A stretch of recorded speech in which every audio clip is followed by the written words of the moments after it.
Hola, Jose.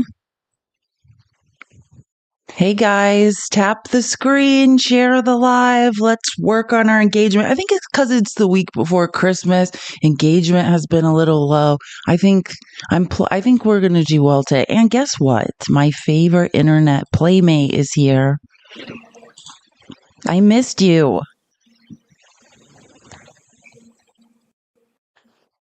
Pickles. Hello. I know. Don't leave me again. I missed you.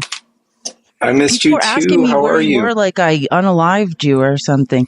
Pickles and Oh I my just gosh. have weird sleep schedules and mental health problems. So if we're ever not on It's each true. other, if we, no, that's the most honest we can be. I can be about it. Yeah. We have weird sleep schedules and mental health problems. So if we're ever not on each other's lives, it's not because we don't adore each other. I was going to say that yesterday when I noticed people, or not yesterday, that was the broadcast, Monday, people kept asking where you were. And I said at the beginning, because I was like, at the very beginning, I did say, I was like, well, I figured Pickles hadn't slept when he raided Facts and My Live at like 6 a.m. And I was like, and then you didn't, I don't even think you slept until like when? Like Wednesday morning? Or, I mean, Tuesday I don't morning? know. Yeah, and then I had 2 hours of sleep. It was stupid. I suck all around at sleeping. And then I just slept for like 2 days. So it can go both ways. I'm the same. I know. At least when it's time for you to sleep, you can sleep. Like that's a good thing. Tap the screen, share the live. This is my Cash App and Venmo. That is Pickles down there next to him. If you would like to support us, that's the best way to do it. If you leave us a message, question, comment, concern, Christmas card, whatever, we will read it aloud on the show. Gift Pickles as well. Please always gift our guests. Gift me. That's how we keep doing this. And as always, subscribe. Subscriptions are much appreciated. You can subscribe to Pickles as well through his profile. He doesn't necessarily have to be hosting a live to subscribe. I always like to remind people of that. Like I said at the beginning, we're live on Twitch, X, YouTube. The replays of this show are available on YouTube. They post after the show. Please follow me on YouTube. It is A Girl Has No Name, just like it is on TikTok. What's your YouTube? Is it the same? It's the same. It's the same as this right here. The only thing I think is different is like I think it's Instagram. It's like A Girl Has No Name, like underscore or something. Well, I used to post on Instagram, but I recently do you ever like look at all the content you have and decide you have to just private it all like in shame? I've done that. I'm still, it takes a long time to do on Instagram. That's the only reason I haven't done it. I know. I still have all my content like on TikTok because I'm too lazy because I did do it on Instagram and it took me like my whole life. And then I was like, well, can't do this again. Yeah. No, I did that with this TikTok account too. I deleted all my gaming stuff. This is an old gaming account. So this had like 4,100 followers when I was gaming. Tap the screen. Let's get to 50K as fast as possible. Tapping is clapping. I appreciate the improved engagement this week so much. I haven't seen you guys. Well, I saw you guys yesterday, but that was for the broadcast. And when I say we have a lot to talk about, we're about to go on a roller coaster ride of what the actual fuck. Like, I was like, I don't even know. The range of emotions I have when I'm preparing this show is just so I feel like I'm mentally unstable by the end of it. I think I'm gonna start at the end though, really quick. Oopsies. Let me hold on one second. Let me get to the usual. So many things happen right before the show starts, and then I just decide I can't not talk about what's immediately relevant. So, like, can we first all just have a moment of silence for Matt Gaetz effing around and finally finding out? I am so excited about that. I am so excited. I want to read every bit of it. No, and you know what the thing is, though? I knew this was going to happen. Like, because the ethics committee, and again, I'll just remind you guys how this works. It's not like the whole House had to vote to release that report. The Democrats tried to they did force a vote. Sean Casten, I believe, a representative from Washington. I hope he's from Washington or Illinois. It's one or the other, I'm sure. He forced a vote on the floor to try to release the report, but the Republicans weren't having it. But the reason I always thought the report would come out, because in the ethics committee, the people who have been interviewing these girls who were children at the time when they were, trafficked and, Matt Gaetz was doing whatever it is he was doing with them. They were interviewed. And the last witness that came in, thank you so much for subscribing. Help me reach my subscription goal. I'm trying to get to 500 subscriptions. So if you would like to help me get to my subscription goal for Christmas, it would be much appreciated. But anyways, back to what I was saying. So the last witness that came in, they were basically like these parties, if you will, where people were using illicit substances and, engaging in adult activities. That's where these girls who were underage were. And they had a witness come into the ethics committee, right? And she actually, said this in media reports as well, that her story, because the girls came in as well. They testified to the ethics committee. And that's I think why the Republican people are so outraged by Matt Gaetz, because they're disgusted by him. The Republicans in the House do not like him. The Republicans in the Senate do not like him because of what he's done. And then they finally had this other witness, because at first it's just the girls who are adults now. And then they had someone who was at that party come in and say, I saw it. I saw it happening. A woman who was like, I was there. I saw it happening. And I think, to me, I was like, this is what Kevin McCarthy has been saying. I don't like Kevin McCarthy, but to his credit, the whole time he said, hey, Matt Gaetz was trying to blackmail me. Thank you. That is so funny. Matt Gaetz is trying to blackmail me.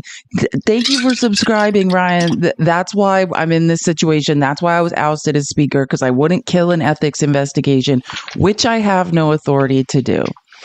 So, I'm not surprised Matt Gaetz is in this situation. And anyways, how I knew that eventually this was probably going to happen is because when the ethics committee would continually vote about releasing the report, they would take a series of votes. They would say, oh, should we release the report as is? And they would vote along party lines. There's an equal amount of Democrats and Republicans, and they would just be split.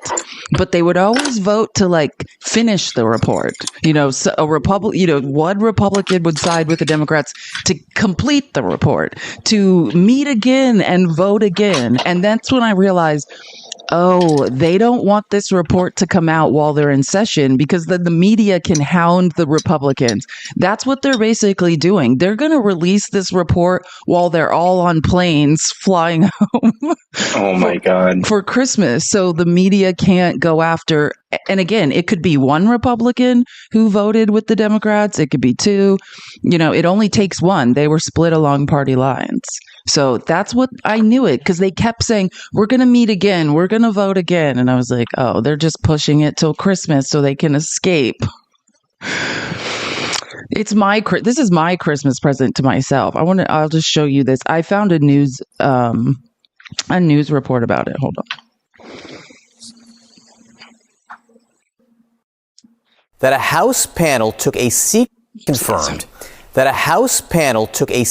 vote to release the ethics report on former Congressman Matt Gaetz. It is now set to be made public, this investigation, soon. We are told that this report is expected to be made public once this session of Congress ends and lawmakers leave Washington to return home for the holidays. But here's some of what they've been investigating: whether he engaged in sexual misconduct, whether he used illicit drugs, and also whether he shared inappropriate images or videos on the House floor, misused state identification records, converted campaign funds to personal use, accepted a bribe, had improper gratuity or impermissible gifts.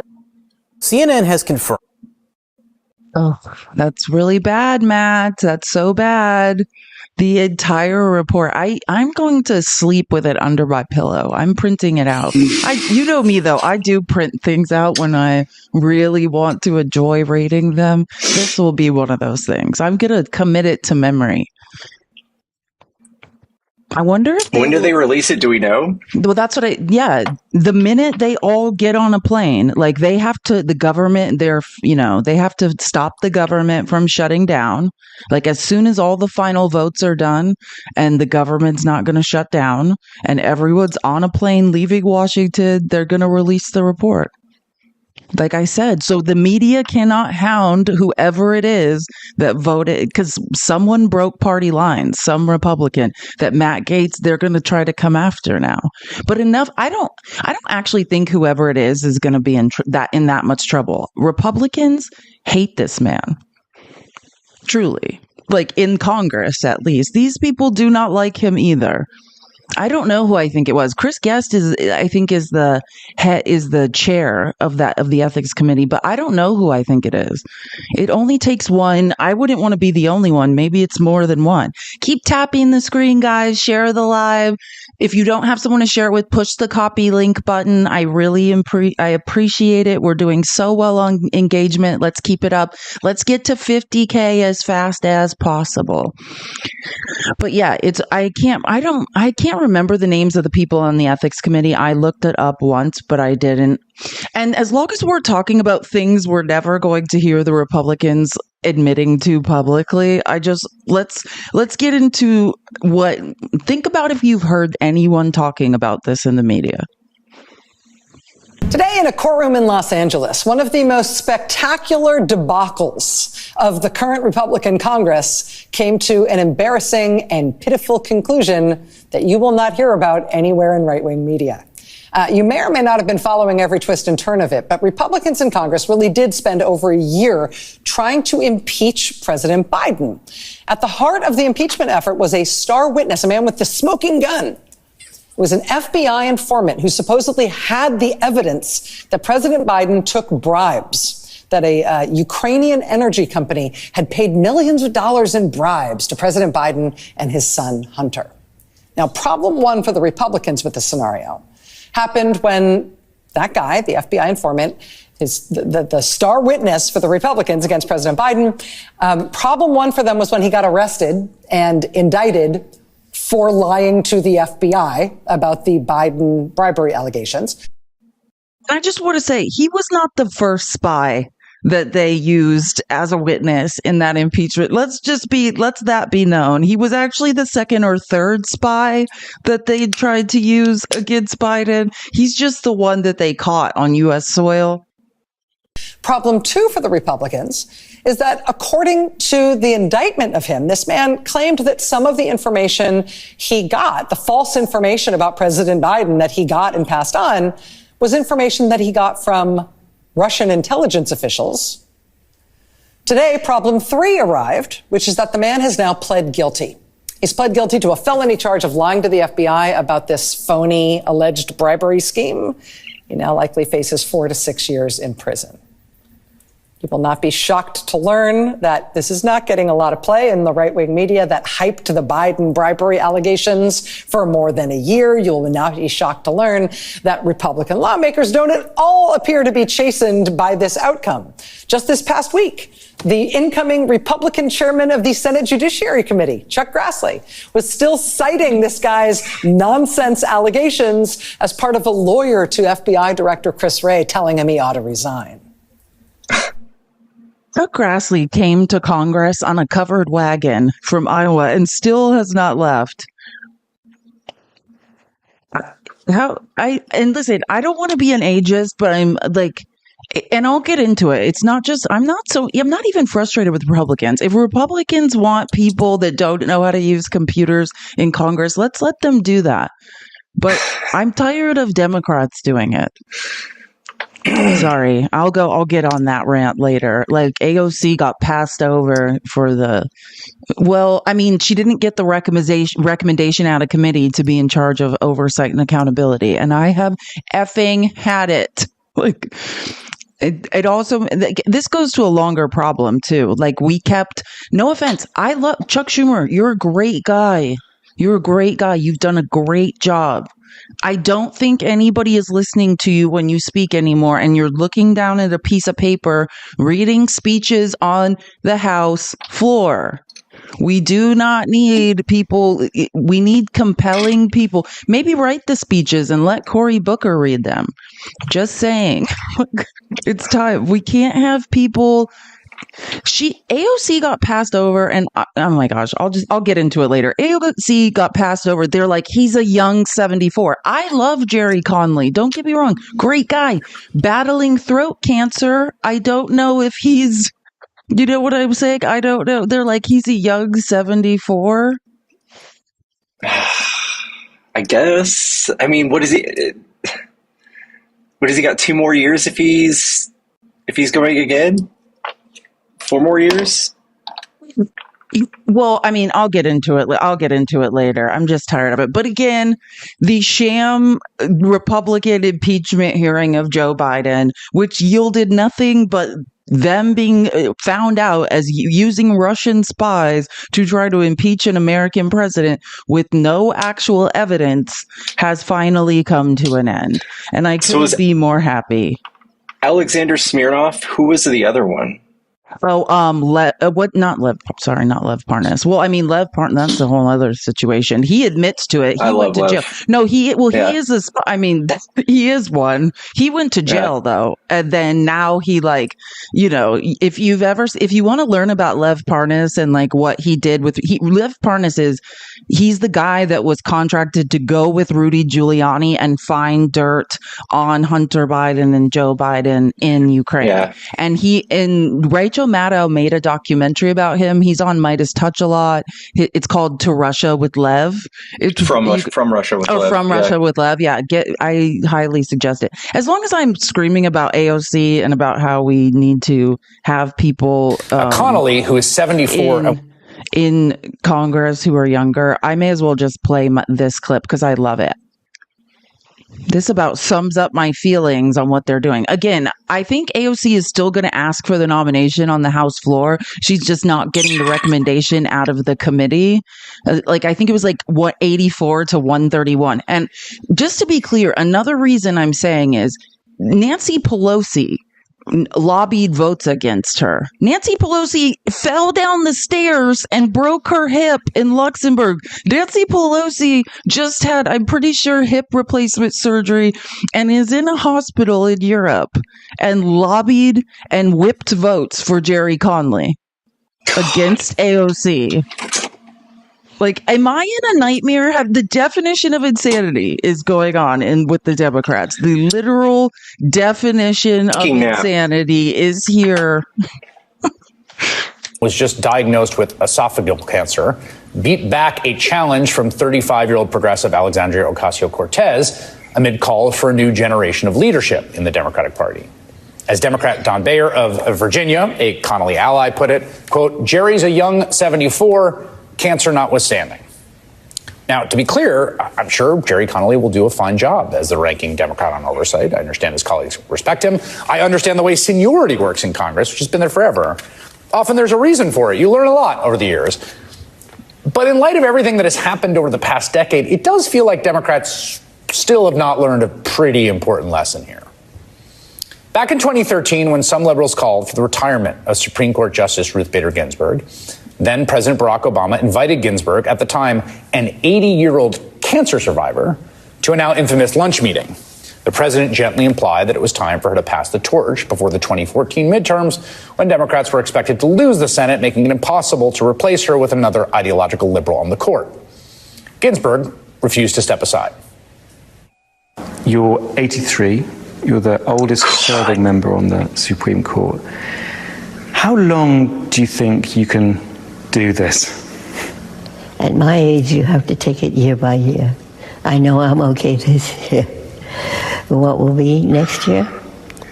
I'm hopeful, however, because my most senior colleague, the one who most recently retired, Justice John Paul Stevens, stepped down at age 90.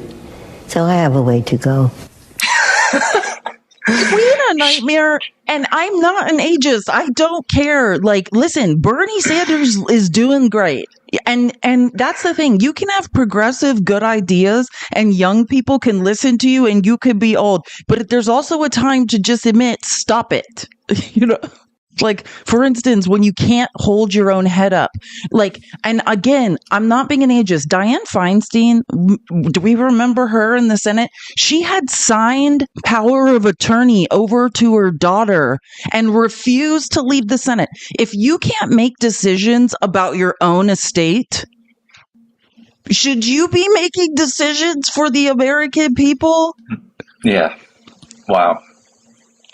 Do you understand what I'm saying? She was not in control of her own decisions. It was like, I better just stay here. No reason to leave. And again, it's like, I get it. I'm not an ageist, but there is a point, right? There is a point, and we all know it. And if they want to stay, and don't get me wrong, I understand representative democracy and people want to continue electing them, then that's fine. You just don't need to be in leadership. There has to be a point where you pass the torch. Like Dick Durbin. I don't know if you see, because you guys probably don't even know who Dick Durbin is. Dick Durbin used to be very famous, right? When he was younger, he's been in the Senate since God knows how long. They love him in Illinois. Does he need to be the damn whip and the chair of judiciary? No. Why don't you pick one, Dick Durbin? Why don't you give it up? Like, you know what I'm saying? Why don't you let someone be in charge of the judiciary who can effectively communicate? Because I know people used to listen to you, Dick Durbin. They're not listening now. You don't use social media. If you want to communicate with the people now, you have to be on social media. That's what AOC tried to say. She's like, I have millions of followers on social media. Like, if we want to get a message out, maybe I should be the one to do it. And they're like, no, we've all been friends and been in Congress for 40 years. We're just all going to vote together. Republicans retook the Senate in 2014 and they held it until 2021. Ruth Bader Ginsburg died in September 2020 at the age of 87, 3 years after that interview and 7 years after her meeting with Obama. Donald Trump and the Republican Senate, just a few months before the election, replaced her with conservative Justice Amy Coney Barrett, further cementing conservative control of the court for generations to come and facilitating the end of Roe v. Wade. You would think that would have been enough for Democrats to start taking the age issue seriously, but it was not. In April of last year, President Joe Biden announced he was running for re-election, even though he was the oldest. Was also clearly having a hard time communicating at the level necessary to occupy the bully pulpit. It wasn't until over a year later when Biden... I love Joe Biden, and I know, because I know how to analyze data, I know that Joe Biden saved our economy. I know he is going to hand the strongest U.S. economy in history to Donald Trump so he can grape it and with his cronies and distribute the wealth. Like, I know that. No one else does. Because, yeah, Chris Hayes said it perfectly. When you occupy the bully pulpit, the point is to loudly communicate not just a message anymore, right? You have to communicate a narrative. You have to drive a narrative. And he couldn't do it. Gave a cataclysmic performance in his first debate with Donald Trump that the Democrats changed course. After a wrenching, excruciating process just months out from the election, Biden, again, to his credit, finally stepped aside under enormous pressure. But he clearly didn't do so under the conditions, we can say in retrospect, that would have been best for Democrats to run a winning campaign. You would think that would have been enough for Democrats to start taking the age issue seriously. But it was not. Jerry Connolly won that vote today. And he did so thanks in part to former Speaker Nancy Pelosi whipping votes for him. Now, again, to her credit, a hospital bed with a broken hip because she fell down the stairs in Luxembourg. Enormous credit. Pelosi did choose to step aside and relinquish her job as House Minority Leader to a new generation of leadership. She also played an enormous role in the successful effort to push Joe Biden to step aside this summer, which was very hard to do and I think the right thing to do. But now Pelosi whipped votes to make sure that Connolly got the oversight job over the young star in the party, even as the 84-year-old Pelosi is recovering from hip surgery after suffering a fall. Can't do it. You guys get the point. I can't do it. If we don't learn from our mistakes, like if we don't large transfers of wealth, if we don't want to see the rich continue to get richer, then we have to learn from our mistakes. And I think people like Nancy Pelosi, people like Dick Durbin, people like Chuck Schumer, they're fine with the status quo. They have enough money that this is not going to affect them. You know what I mean? Like the moderate Republicans, they don't care if things change. They're fine. I don't know. They also probably see things in a different way too. They see things in a way of like maintaining power. Just like you said, I don't think they really care about the general public. Maybe they care about the general directions Democrats are going, but yeah, I don't like that she did that. I don't like that she did that. Can you hear me? Yeah. Okay, just making sure. I thought that there was a puzzle piece that popped up, but it didn't. Okay, cool. We're good. Everything's fine. The live's not going to end.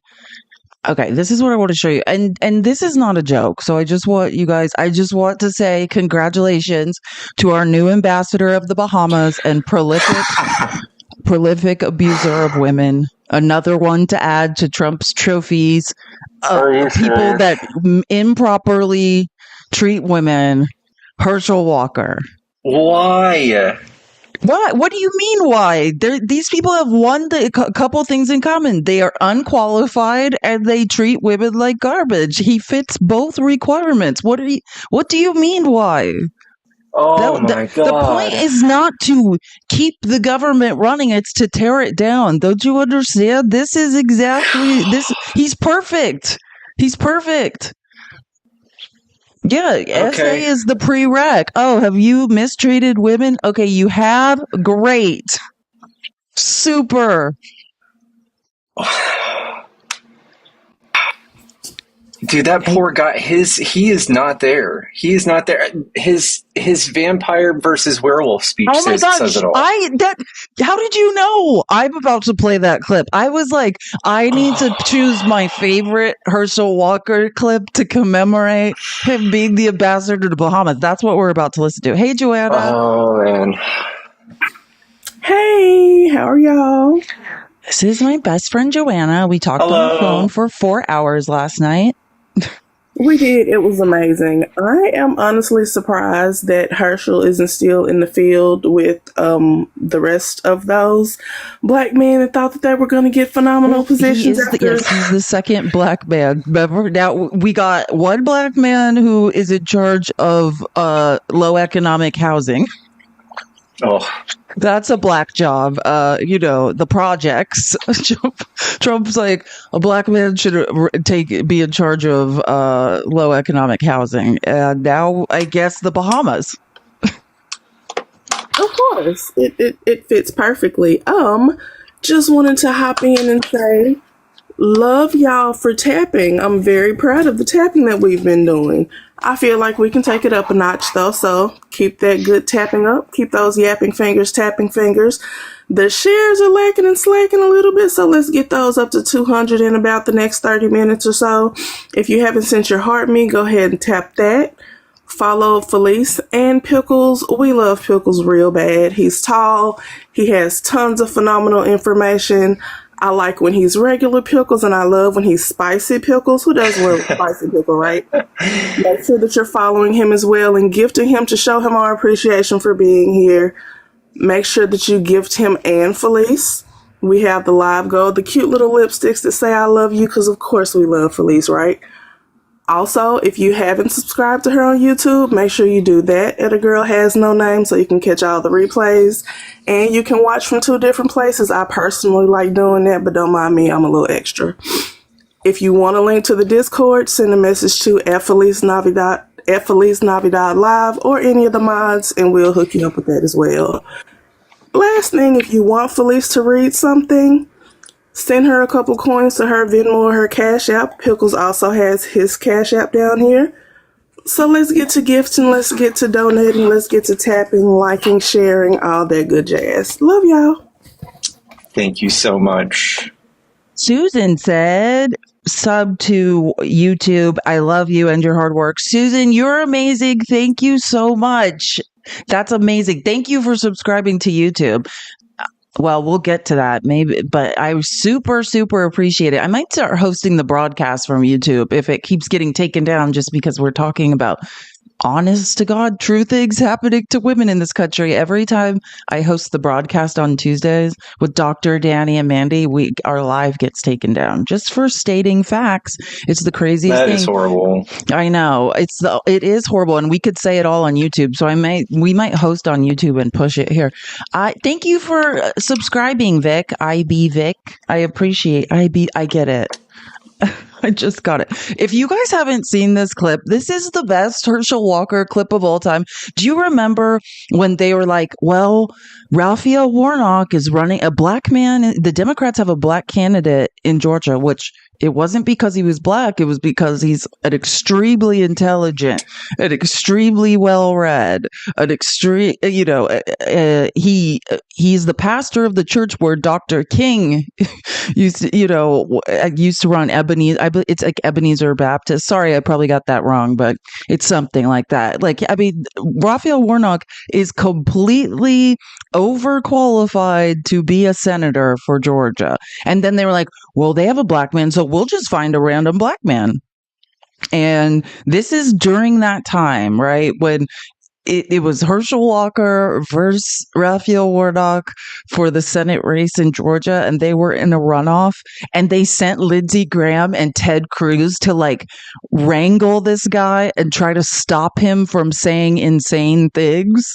And they would try to just be they would sit next to him during interviews, but he would just get in front of cameras and say the wackiest things ever. Okay. And this is probably except for the time when he was sandwiched in between Ted Cruz and Lindsey Graham and said dick instead, or said penis instead of I can't remember what he was trying to say, and their faces while they tried to pretend that wasn't happening were priceless. But this has to be the best clip ever, where he was talking to local news. This is a campaign event, and he just starts talking about vampires for 2 minutes. I want to tell you to keep the faith. Oh, you ever watch a stupid movie late at night hoping it's going to get better, don't get better, but you keep watching it anyway? Because the other night I was watching this movie. I was watching this movie called Freak Night, or some type of night, but it was about vampires. I don't know if you know vampires are some cool people, are they not? But I'm going to tell you something that I found out. A werewolf can kill a vampire. Did you know that? I never knew that, so I didn't want to be a vampire anymore. I wanted to be a werewolf. But then anyway, as I'm watching this movie, and they can tell how stupid it is because it's 1 a.m. So I'm watching my TV, these kids watching their TV, vampire kill on their TV. So you know it's kind of stupid, but I'm still watching though. As I'm watching this show, what was funny, these kids had a vampire in their attic at their house. So they was watching their TV. Now I'm watching my TV, as they watching their TV, or they see the vampire killer on their TV. So they win this contest to bring this actor. Now, y'all got to stay with me. Bring this actor who's a vampire killer from that TV to get rid of this real-life vampire in their attic. So as this actor comes to their home, he got all the right stuff. He got all the right stuff because, got to have a stake and got to have a thing to kill him in the heart. And he got a necklace of garlic because that worked. I don't know what it does, but it worked. You got to have a cross because it burns. I know that worked. And then all of a sudden, this is what was so funny about it. As they're walking through the house, this guy got the holy water. He's blessing the house, this actor. Now, he's all fake. He's blessing the house with his holy water. They walked upstairs and this vampire looking real good in this black suit. Whoa, that sounds like Senator Warnock, doesn't it? Looking all good in this black suit, floated from the ceiling. He floated from the ceiling looking good and cool. And I'm thinking, whoa, they better get out of that house. If somebody float from your ceiling, get out of that house. That's not your house. But as he floated from the ceiling, the kids jumped behind their hero. As they jumped behind their hero, the guy jumped in front of him with this holy water, threw it on the vampire's forehead. He covered his eyes. Then he took his hand away. He started laughing. And he said, that don't work. He took the cross, he put it on the vampire's forehead. And the vampire didn't even do anything. He said, that don't work. And that's the way it is in our life. It doesn't work unless you got faith. It is time for us to have faith. We got to have faith in our fellow brother. We got to have Yeah, this was a Senate election. That was a campaign. That was a stump speech, and he was dead serious. And it was a close race. Yes, he almost won. That's how much. And I remember Republicans being like, this guy. If you guys remember what happened, it turned out he had been, very abusive to women.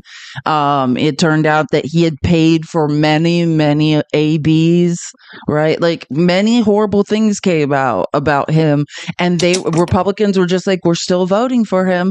They don't care. The point is to tear the government down.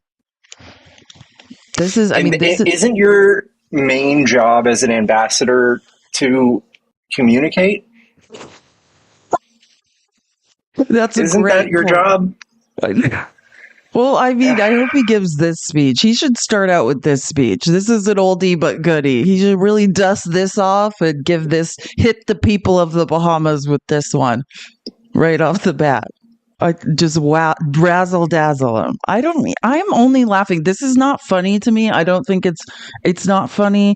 Trump's like, oh, I've only appointed one black guy to take care of the projects. I better come up with another black guy, and then I guess it's him. I don't know. It's not funny, but this is this is what Republicans think. The point is not to be qualified. That's what I've accepted about Trump's cabinet positions. Fax and I were talking about this earlier over text, or I was talking at him, but Marco Rubio, who's qualified in Trump's cabinet? Marco Rubio, and not that I like his qualifications, but he's probably technically qualified, and maybe Waltz. No one else is qualified. And remember the DEI calling a four-star general a DEI hire. Yeah, I was asking somebody the other day, who in Biden's cabinet can you point out that was a bad pick? Can you point out one of them?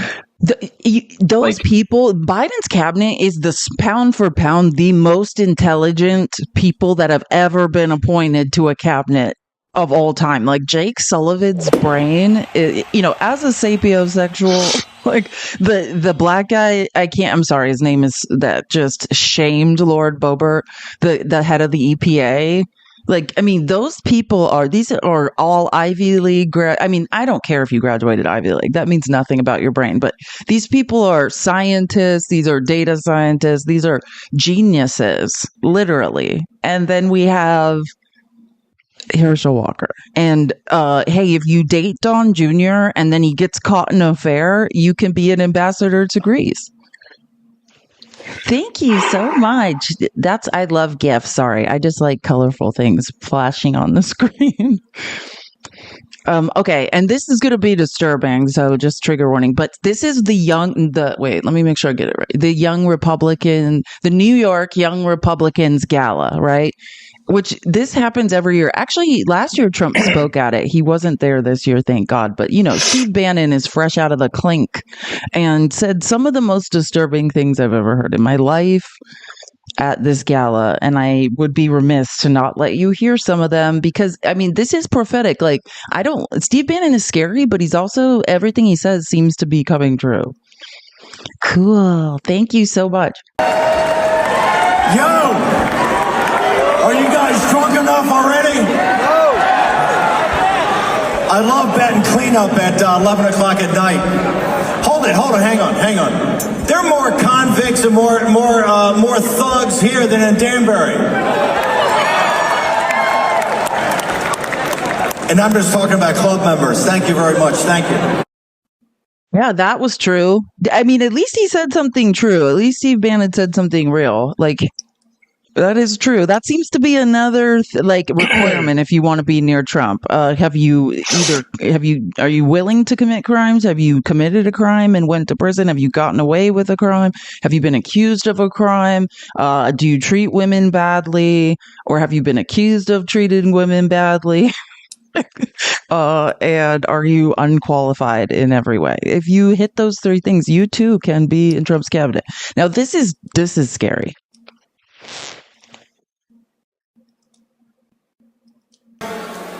They never in a million years thought we'd be back in power. And they need to learn what populist nationalist power is on the receiving end. I mean investigations, trials, and then incarceration. And I'm just talking about the media. Should the media, Mike, where's the viceroy? Should the media be included in the vast criminal conspiracy against President Trump and his followers? Should Andrew Weissman on MSNBC and Rachel Maddow and all of them, we want all your emails, all your text messages, everything you did, you colluded in a conspiracy with Merrick Garland, Matthew Colangelo, Lisa Monaco, and Jack Smith. This is not me saying it. Benny Thompson's on TV saying, give a committee a pardon. Lock up.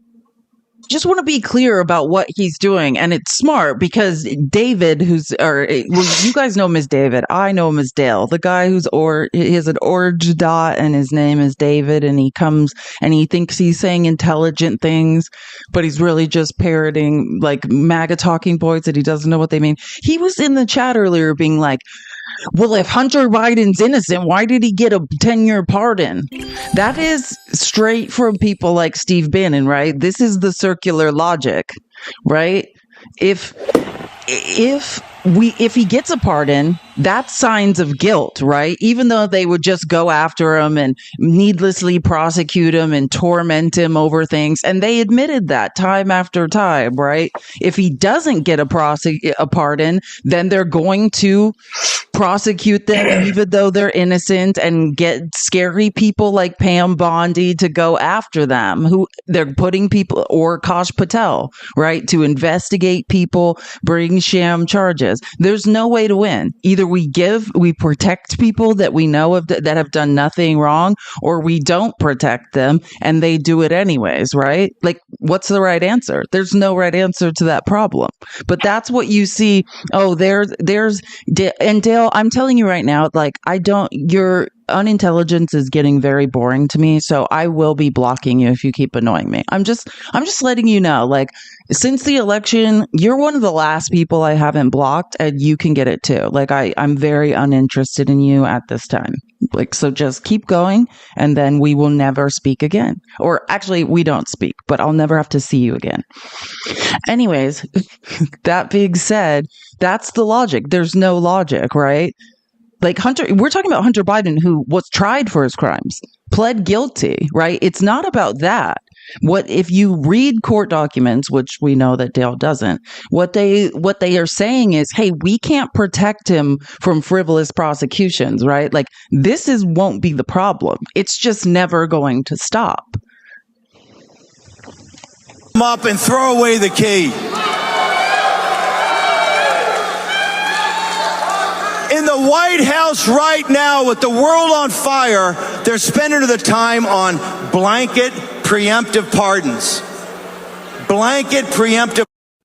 Again, the world is not on fire. Wasn't he pardoned? Yes, we're talking about a man who was. Amen. Thank you for bringing that up. This is a man who received a pardon. Right? Trump ran a pay for pardon scheme. I don't necessarily think Steve Bannon paid for his. I think he had enough leverage on Trump that was basically like, you pardon me or I'm talking type deal.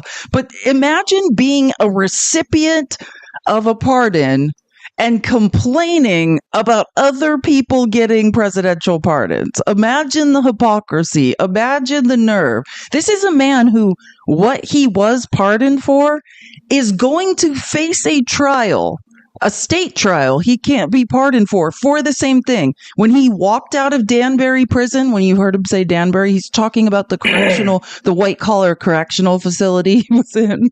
When he walked out, literally just a couple weeks later, he was back in court. for what Trump pardoned him for in state court. Like, make it make sense. Should we repeal your pardon and try you federally? Thank W Jello. Thank you for subscribing. I appreciate it so much. Pardons. Here's the good news, folks. Here's the good news. We've got these rats cornered. If they give the pardons, the Democratic Party is finished.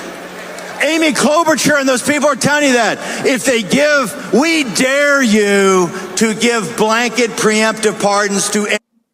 It's almost like I wasn't raised by a malignant narcissist, and I've never heard the lowest of the low, the least level of intelligence of reverse psychology in my life.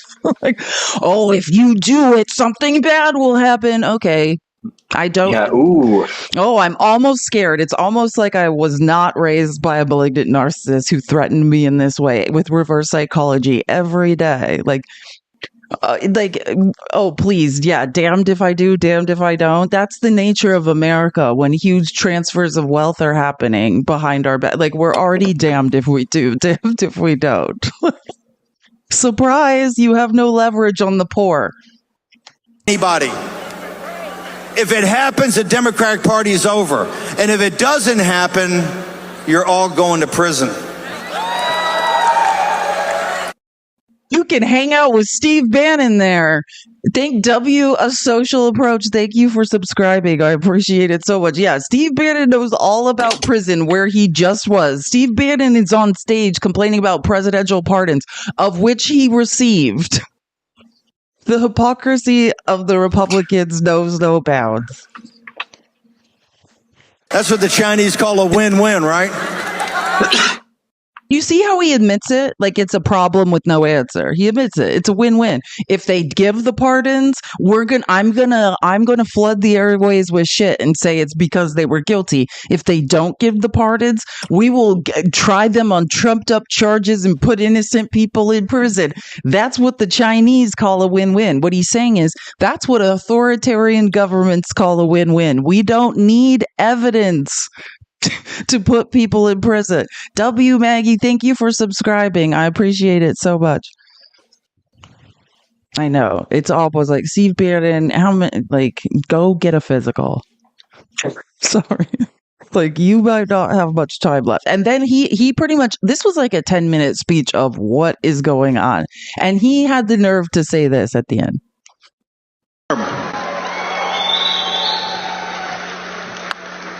And the Viceroy, Mike Davis, tells me, since it doesn't actually say consecutive, that, I don't know, maybe we do it again in 28.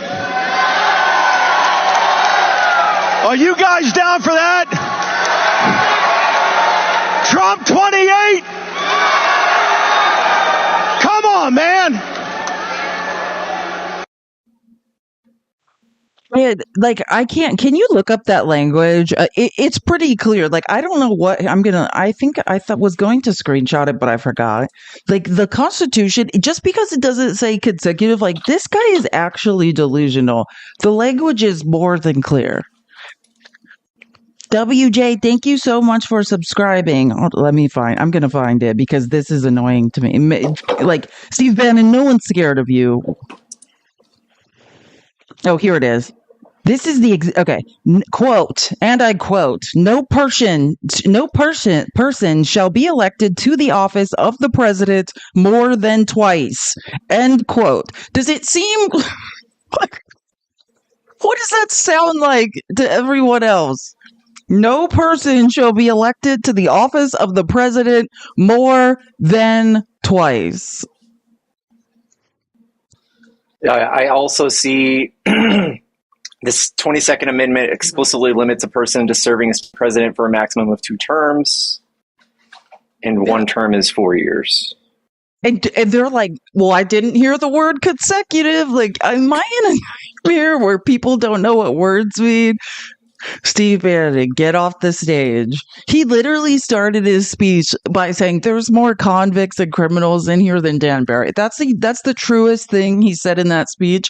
And then it was just a bunch of gaslighting and threats like that take me back to my childhood with my narcissistic mother. Oh, no matter what you do, you're in trouble. Okay, cool. Like, yeah, been there. That was my childhood. Oh, I did put it in here. See, I did put it in here. This is no person shall be elected to the office of the president more than twice. I forgot. See, sometimes I do research and forget about it. Oh, and now we come to the next bunch of BS. Do you guys, if you watch the People's Receipts every day, I went over this for you early last week, a report came out, right, released by the FBI about J6. And they confirmed that there were no FBI agents, no ghost buses of FBI agents, nothing that Ron Johnson was talking about, or Clay Higgins saying there were ghost buses of FBI agents. And those weren't patriots. Those were the FBI who were planted there to incite innocent civilians to run into the Capitol and commit violence. Yeah, that didn't happen. But do you think that they correctly interpreted this report? Absolutely not. So absolutely not. They think that 26, their talking point. Yeah, there you go. Yeah, I got it. Look, so this is the misinformation that they're spreading. Or if I'm missing something, you tell me. But this is what I got. They're saying, so this is what the report says, right? There were no FBI agents in the crowd that day. 2, there were 26 people who had served or were serving in some capacity as FBI informants in matters unrelated to J6 who were present in D.C. at a variety of events, including the Trump rally, but none of them were instructed by the FBI to be there or do anything. And the report's like 80-something pages. I'm almost done. This is what it says. It's very clear. But I also know MAGA doesn't read, so... 3, some of these informants committed crimes that day. That's what it says. And by crimes, we're not talking about violent ones. We're talking about entering the Capitol. If I remember correctly, actually, because I have it written down. So hold on.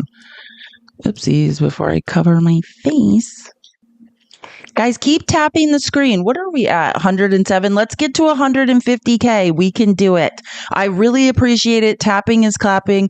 I'm only online for like 3 hours, well, except for when I debate with Pickles. But believe me, this takes me like 10 hours a day to put all this together and do the research. So if you appreciate it, please gift me, please gift Pickles, please tap the screen while I go through this stuff, because it is very time consuming to get this stuff done. I promise.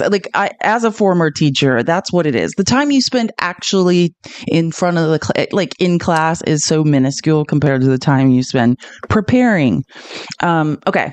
So some of these informants committed crimes that day. The FBI had 4 informants in the crowd that later reported information to them. Thank you so much. I love that bear. Sorry. I have ADHD. I like pretty colors. I see Thank them, you. but I literally get distracted when I see things on the screen. Okay. The FBI had 4 informants in the crowd that later reported information to them, but only one was there specifically to monitor the situation, while the others were there on their own initiative. 5. All 4 were specifically instructed not to go inside the police perimeter or the Capitol building, but 3 of them did anyways. 6. None of those 4 actively participated, so I was right, in any violence, and each was told specifically not to do anything or get involved in any way. Now, I just want to bring up Stephen A. Smith, and this is reporting from Ron Filipkowski, who I love. They're saying to reset your gift goal again, by the way. Okay, I will. God, it's hard to do so many things at once. So this is what I'm talking about with people like Stephen. Oh, Christmas tree. Sorry, I need help. I'm like a preschooler with a giant brain. Truly, that's how I would describe myself. A child that knows way too many things. Sorry, I'm resetting my gift goal. I'm almost done. Okay. And let me pin it before someone tells me I did it. This is the 3rd time I've done it in one live. Normally I don't even do it twice. So this is what I'm saying. If I know nobody read this report but me, and I still have 20 pages to go. I know nobody is reading these reports. And we have Stephen A. Smith, right? People like him who aren't reading these reports, are just reading BS online on Twitter, and people saying, oh, something's going on. Something's going on. This is his quote. My big issue is that I'm really, really sick and tired of every time I turn around finding something else that the Democrats have lied about or downplayed or misrepresented along the way. This is a complete lie. Everything they said is true. And first of all, this has nothing to do with the Democrats. Does everyone still comprehend that that was Trump's administration? That Christopher Wray is a Republican who Donald Trump appointed? We have nothing to do with him. Christopher Wray is the FBI director. Christopher Wray is a Republican that other Republicans are accusing of lying about something. What does that have to do with Democrats? But does Stephen A. Smith get that? No, because he has no idea what's going on. We are in hell. So, and this is what I want to read this third part here. Even if you believe he was deceptive in his responses, there is still, oh wait, no, that's not the part. It's second. Yeah. So again, my point, Christopher Wray is not a Republican, and he's he's Trump appointed. Second, Wray didn't lie. And that's the truth. That's what this report proves, that Christopher Wray never lied. And also, Christopher Wray said the same thing in congressional hearings that I watched. I doubt Stephen A. Smith did. He always said there were no FBI agents there, and I cannot comment on FBI informants for a multitude of reasons, because they could be on a lot. It's not safe. Like, the FBI will never comment on FBI informants. That's exactly what Christopher Wray said. He never lied. He said, no, we didn't have any FBI agents there, and I can't tell you anything about FBI informants for their safety and for other reasons as well.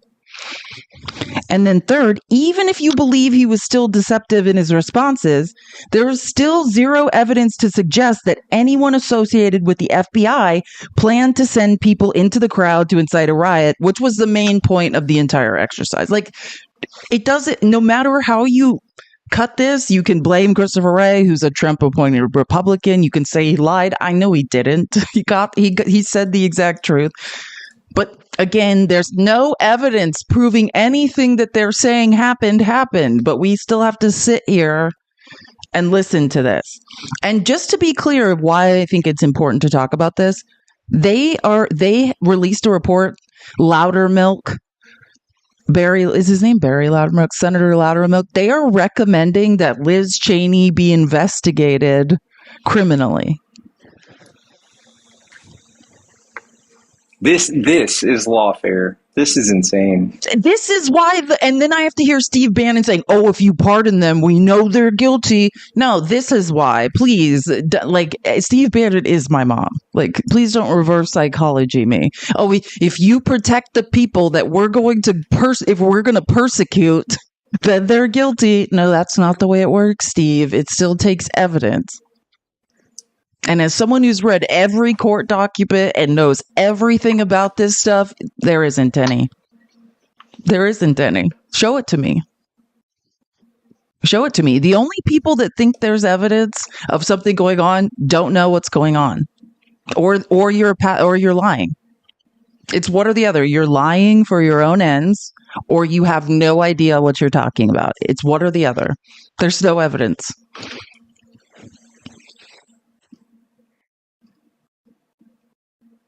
Oh, and this is my favorite part. Can we all just take a moment of silence or clapping? I really don't care which one. For Judge Juan Merchan, the justice. I think in New York they call them justices, actually. His Justice Juan Merchan, the fairest judge of all time. And wait till I don't know if you guys know, Trump has had a tough night of psychotic tweeting.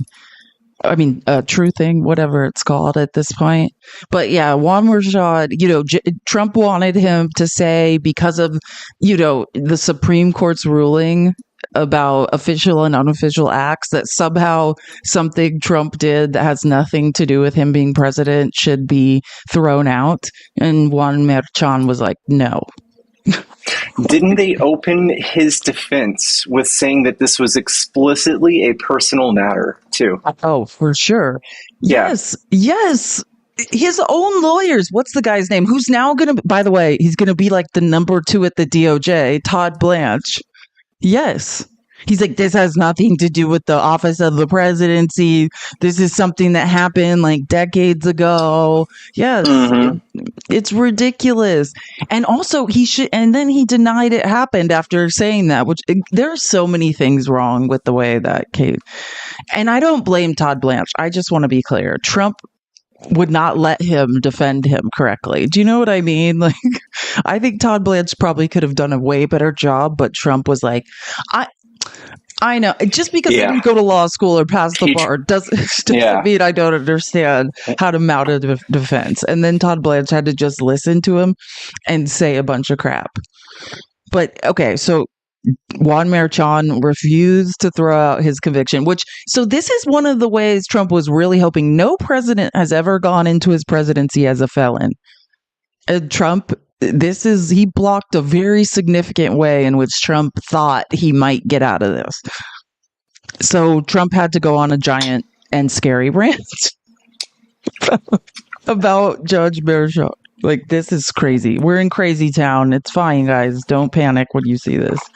I'm just gonna, in a completely illegal, psychotic order, the deeply conflicted, corrupt, biased, and incompetent acting justice Juan Merchan has completely disrespected the United States Supreme Court and its historic decision on immunity. I've actually read the Supreme Court decision on immunity, as I'm sure Justice Merchan has, and no, I think Trump might be the only one who never read it.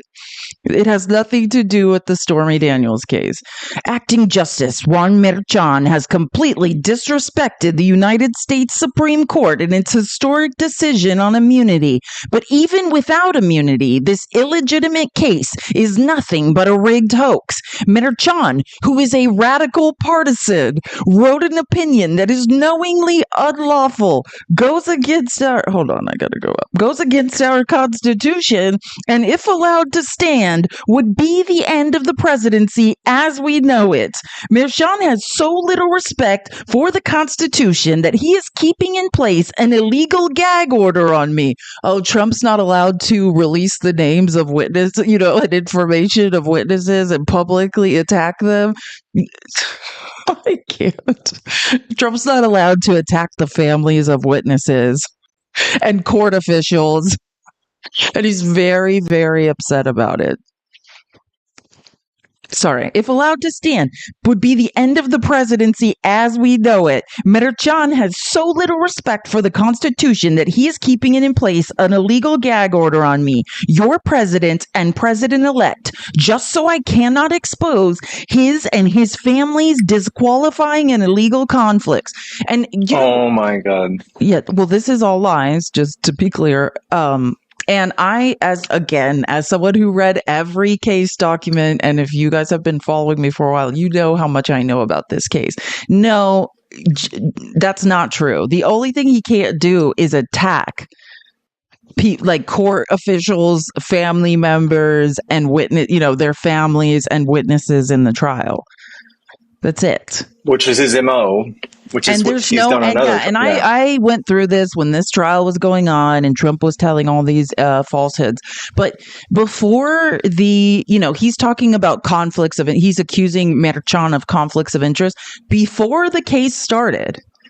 Because Merchan is one of the fairest justices in New York. He went to the New York Ethics Commission and he said, here's my potential conflicts of interest. You guys are the deciding factor. Can I try this case? And they're like, yeah, these aren't conflicts of interest. Prior to anything starting, he went and said, here's anything, that could come out about me. Here's like what my daughter does. Here's what my family members do. Is this a conflict of interest? And they said, no. That's why he tried the case. So yeah, they cleared that up before the case even started. But Trump always fails to mention that the Ethics Commission of New York said that Merchan was qualified to try the case before he accepted it. Oh, sorry. Yeah, I want to talk about this impoundment stuff really quick because now this is real life. Andrew Clyde in the House, he's a Republican representative in the House, and our favorite fake libertarian Senator Mike Lee in the Senate from Utah. Well, Mike Lee's propping up this bill that Andrew Klein's going to introduce to basically abolish the impoundment laws. It basically says if Congress decides to allocate money, a president can hold it up for 45 days, but if he doesn't release the funds, then he's committing a crime. And we had to do that because Nixon, right? And their plan is to either use Congress to change that law, but why would Congress give up all their power? That's Congress saying the main power of Congress is they control the purse strings. If they are willing to abolish impoundment, that's saying that Trump can bypass Congress and he decides where money goes or doesn't go. I don't know if you guys know John Favreau from Pod Save America, but he was talking about this with Ro Khanna. If you saw that Senator Mike Lee and Elon just today both called for repealing the Congressional Impoundment Act so that Trump could unilaterally decide not to spend money that Congress appropriates by law. Does that worry you? Do you think that they could have the votes for that? It does worry me because under the Congressional Impoundment Act, if you do not fill a position that Congress has authorized, then you have to give Congress notice, and after 45 days, you have to basically fill that position. So repealing that would allow the executive branch to not spend money that Congress is appropriating. So let's just say, why does this matter to people? Let's say they decide not to fund Department of Education folks who are giving Title I grants. So if you live in a school district where you have low income, middle income, working class kids, you're not going to get money for the schools. Or you may not get money for your IEP program if your kid has special needs or a disability. Or you may not be able to get loans like I did to go to college. Yes, it worries me, and that shouldn't be the president's power. It should be Congress's power.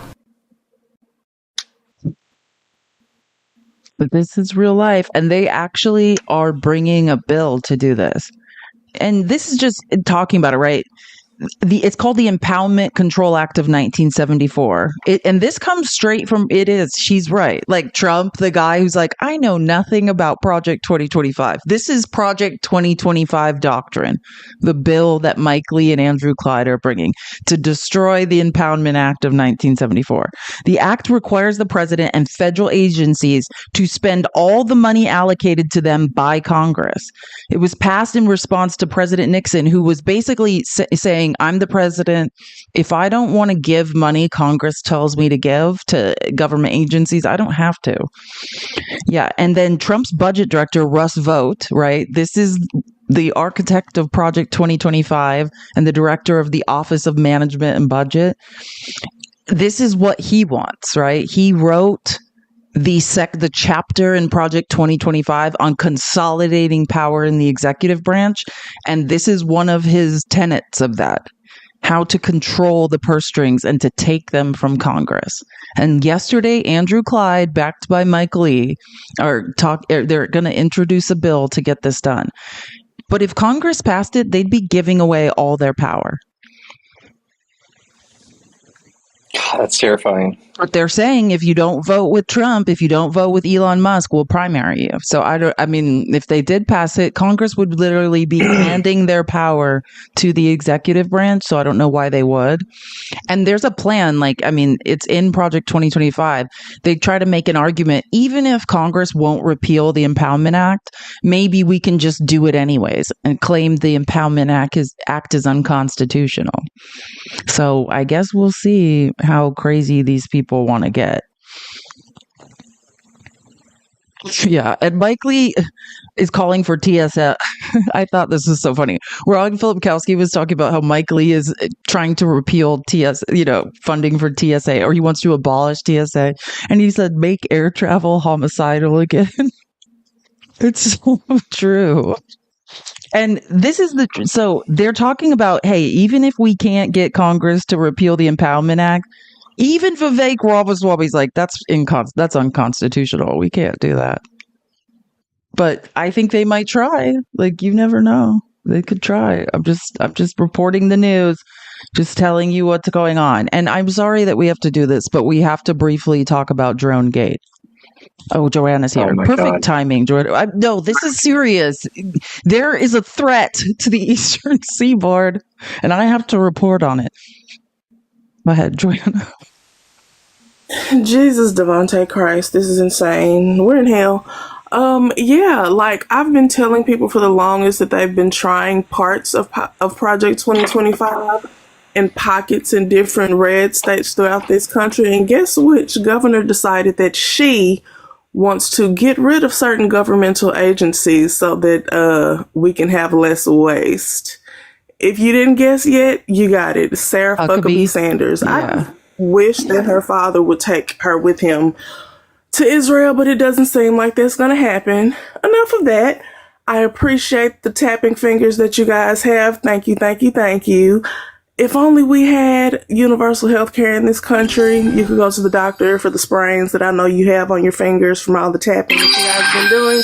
Unfortunately, America doesn't give a damn about our health, but we over here absolutely appreciate you at the People's Receipt. So keep up that good tapping. We love y'all for that. Make sure that you continue gifting Pickles and Felice. Make sure that you are subscribed if you haven't. Also, if you haven't hit that heart, me is greatly appreciated as well. If you want Felice to read out something, or if you just want to bless her a little bit extra on today, hit up her Cash App and Venmo. We also have Pickles information down at the bottom of your screen. Love that we're at 350 shares. Keep that up as well. Y'all doing y'all a big one today, and we really, really appreciate y'all for that. And thank you, Joanna. Sorry, I just need to say, so Johnny he 35, you keep saying, will you please unblock me? I don't know how you got blocked yesterday. I did unblock you. You are not blocked on my account. Joanna, remember I was telling you this? You're not blocked on my account, Johnny.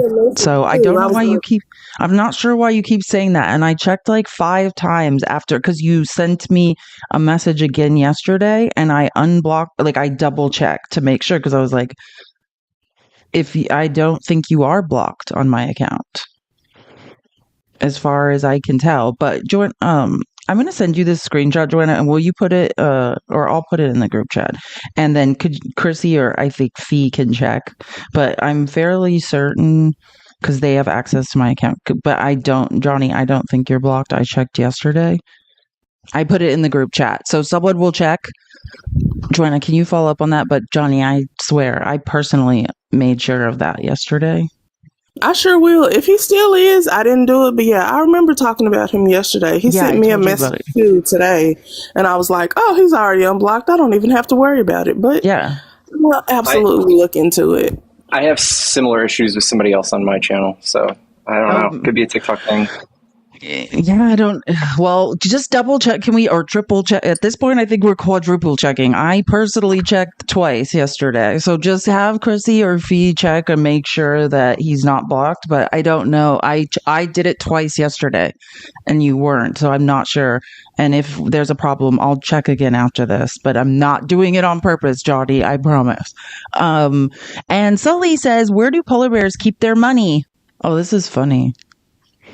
In a snowbank. Thank you, Sully. Merry Christmas. You're the best. W. Sully, we're all going to have to keep our money in snowbanks at this point once this country finishes going to hell. But while we're here and it's not gone yet, once again, appreciate y'all for all the tapping, gifting, and sharing. Keep it up. If you want a link to the Discord to have access to all this phenomenal information, send a message to Felice Navidad Live or hit up one of the mods and we'll get you one. Yeah, Keisha, what money is right? 100%, because we're all broke as fuck already. Anyway, thank you guys once again. Keep up all the good work. Hopefully, y'all will do that and I won't have to come up here and complain. And I can just come up here and have a little kiki with y'all like I've been doing. But Love y'all. Let's get to this drone shit. Oh my God. All right. You're going to love this. And it seems stupid, but it's not. Because the point is the distraction, right? That's what I keep talking about. Like, if you guys don't know, I can't remember what year it was. It's like the 30s or 40s in America when we used to listen to radio for all our news. And they convinced people basically there was an alien invasion. And people, like, and regardless of what the government would say, that it's not real, people were literally unaliving themselves as a result of it. And speaking of which, Charlie Kirk and Roseanne Barr, right, say that drones are part of Project Bluebeam, which this is an old right-wing conspiracy that globalists will use a fake alien invasion. This has happened multiple times. As someone with a history degree in America, this has happened over and over and over. A fake alien invasion to impose a new world order with a crackdown on civil liberties, right? And this is what Charlie Kirk actually posted. The government is not investigating. They are doing this. Whatever you see in the coming days is not God. Oh my God. Like what? Like we're being raptured? I can't. Can the rapture please come? Do you know what I'm saying? Because then they can all leave and we'll be fine here. Leave the rest of us down here. You guys go on your way. Yes, War of the Worlds, Orson Welles. Thank you. Great example. Like, I pray for the rapture, not because I will be raptured, but I just want everyone to go where they want to go. The rest of us could just remain here in sanity and continue learning. But this is not a joke. And I'm just giving you a couple examples of that. I'm going to show you some things because this sounds like I'm joking, but I'm not. Like, if you don't understand what a problem this is, that's because you're probably like, you know, not aware of what's going on in right media. This is Republican from Tennessee, Mark Green, says the government is covering up information about the mystery drones just like they did with the Chinese balloons. No, we didn't cover up information about the Chinese, again, with the weather balloon, the Chinese weather balloons, and we know this because our technology improved. That was when Trump was president. The Chinese were doing the same thing. Weather balloons floated over the United States, but our radar detection was not as developed, so we didn't catch them. And when our technology got better, when Biden was president, then we detected it. Well, they detected it during Trump's term. Like, they knew about it somehow. But no one said anything, too. No one said anything. Oh, yeah. Oh, for sure. I mean, but that's the point. And then we have, remember Laura Boebert and Marjorie Taylor Greene? She's back doing it, by the way. I'll show you in a second. We're like, we'll use our ARs and shoot it down. Like, as if, like, do you understand how high up that weather balloon is? Do you understand trajectory and how, like, these people are incapable, absolutely incapable. Yeah, and they're literally putting people in danger, right? Like, this is a guy, the New Jersey sheriff, Michael Mastardny, was on Newsmax. His agency has been investigating, right, the drone claims by sending up drones of their own. So if you're noticing an increase in drones, this guy is getting in reports of drones and then sending up more drones to investigate those drones. Yeah. And then pilots are trying to land at Newark and are being blinded by lasers. Oh my God. I talked about this a little yesterday, and people were saying, Adam Kinzinger, who was an Air Force pilot, was talking about it because people are blinding pilots with lasers. And what they're saying is, well, when I shine it with a laser, when I shine that drone with a laser, then all of a sudden it goes dark. And Adam Kinzinger, who's an Air Force pilot, is like, yeah, that's protocol. It can damage people's eyes and pilot and the plane. So when you have a laser shined on a plane, you're supposed to turn off all the lights. And they think that's a sign that the aliens are startled by their laser pointers and they're doing something.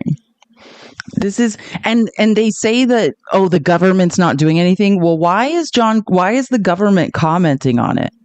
This is John Kirby yesterday, having closely looked at the tips and collated them As best we can from concerned citizens, we assess that the sightings to date include a combination of lawful commercial drones, hobbyist drones, and law enforcement drones, as well as manned fixed-wing aircraft, planes, helicopters, and even stars that were mistakenly reported as drones.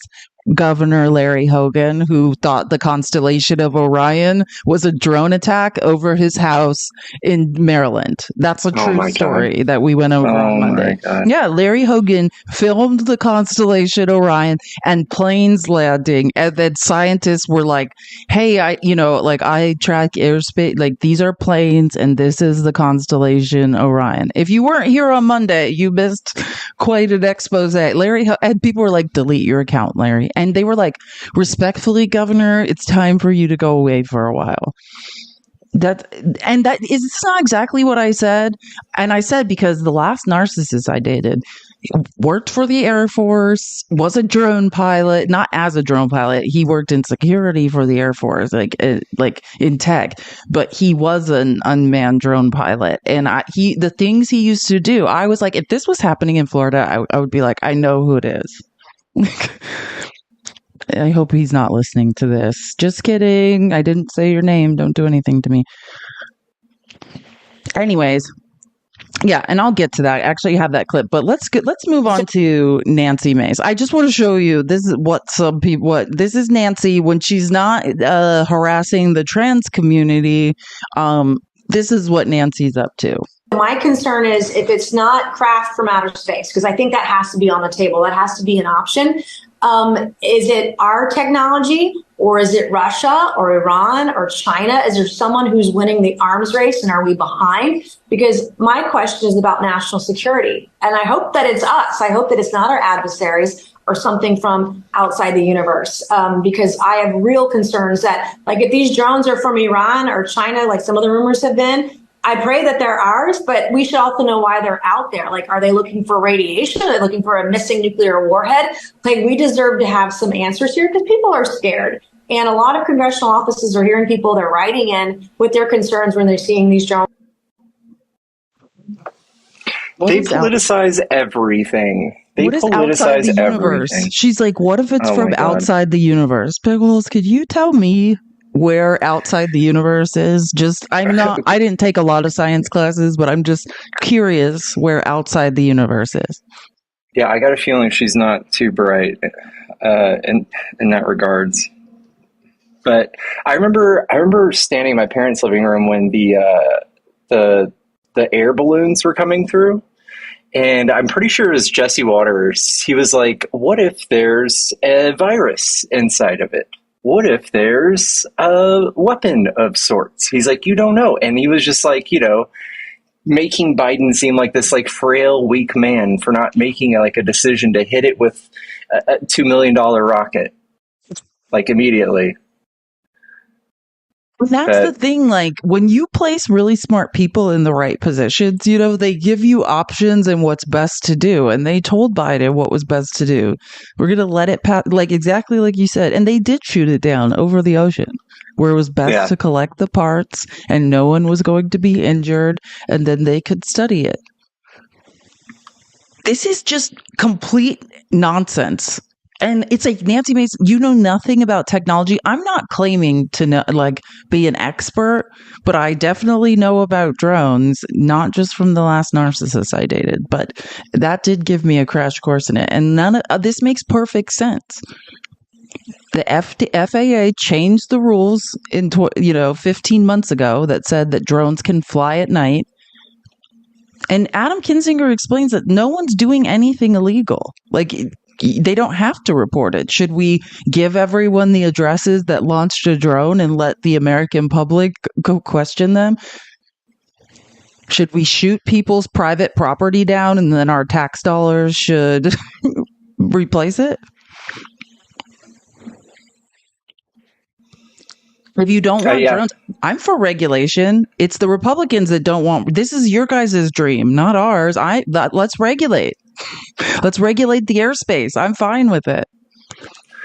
Like, if they're breaking any laws, that's a reason to like do something. But it seems like they're not breaking any laws. It seems like there's so much like or the fines are so huge for breaking the law with the drones, because you're messing with like the FAA. I think you have to get you have to sign a bunch of agreements before you lift off with a drone. I used to have some drones, and if you do it within a certain amount of miles of an airport or anything of that nature, you sometimes have to like call into the air tower or the flight controller tower. That gives you the phone number like on your drone's screen. It's like you have to call this stuff in. You have to follow the rules, or else you get slapped with like tens of thousands of dollars of fines.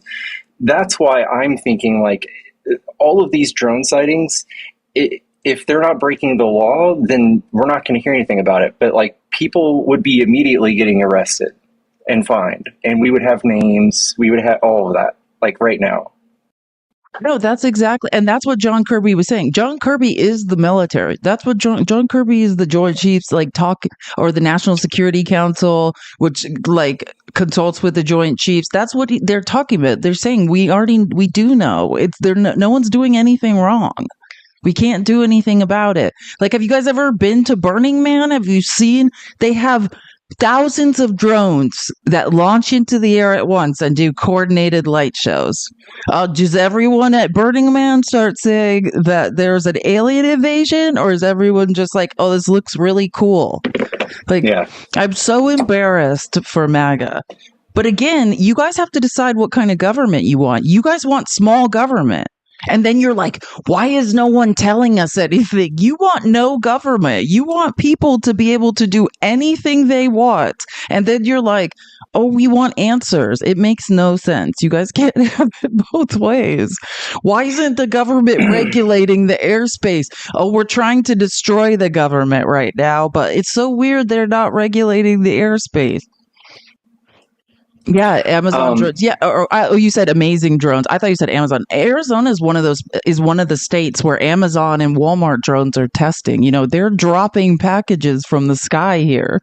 People in New Jersey would lose their shit.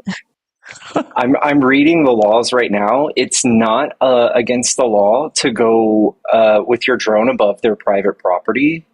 Oh. And all they can do is try to contact the drone operator and ask them to stop. If that doesn't work, you can raise a private nuisance claim. I don't even know what that means. Say, hey, I don't like this. No, I can tell you, and this isn't I have two experiences with drones. One is the narcissist that worked for the airport that was an unmanned drone pilot, and I'm not going to even get into what he was doing with those drones because I'm scared of him. And the next one was my friend who is a lawyer, and she lives in a really nice neighborhood. And this guy who was always, every time I would go over there, he was like sexually harassing me. He's just weird. Everyone in the neighborhood. And it turns out that's what he was doing. He was flying drones like high above the cloud cover and like filming people in their backyards. It's not illegal. You can file complaints, but it's not illegal. And there's like, it's a mess. Like, if you guys want laws to change, then you have to understand what they are. Would probably be step one. Oh, here's Rudy. Rudy's worried, you guys. We can't be that insane, right? So if China or Iran is flying drones over us in this kind of number, we certainly should be doing something. One little caveat, though. We allowed China to rape us with the balloon, and we lied about that for 5 days.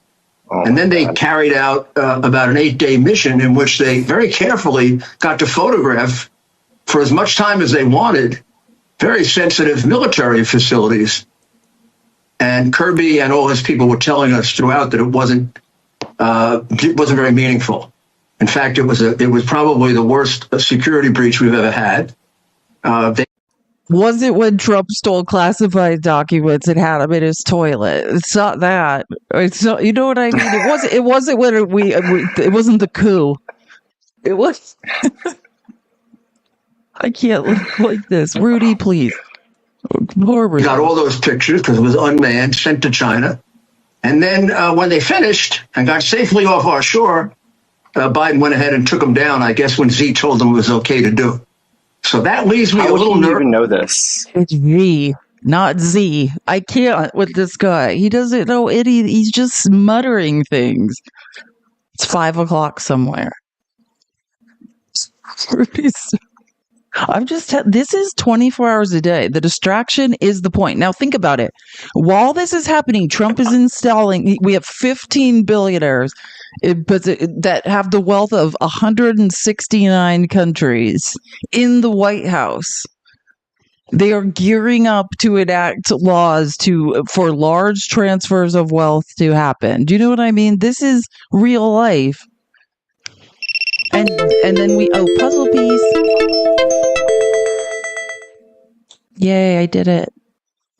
The live's not going to shut down. Hey, Chrissy. Hey, Felice. Hey, Pickles. Everyone, let's get tapping. We're at 177. It's 4 o'clock. I definitely think that we can be well over 200 by 4:30. Don't forget to click the heart me button if you haven't already. Gift Pickles message for the Discord, or it's in Pickles Discord is in his link in bio. Check out the stream on other sites such as the Tube of You and things like that. Thank you all for your engagement. And thank you, Felice and Pickles. Thanks, Chrissy. Thank you.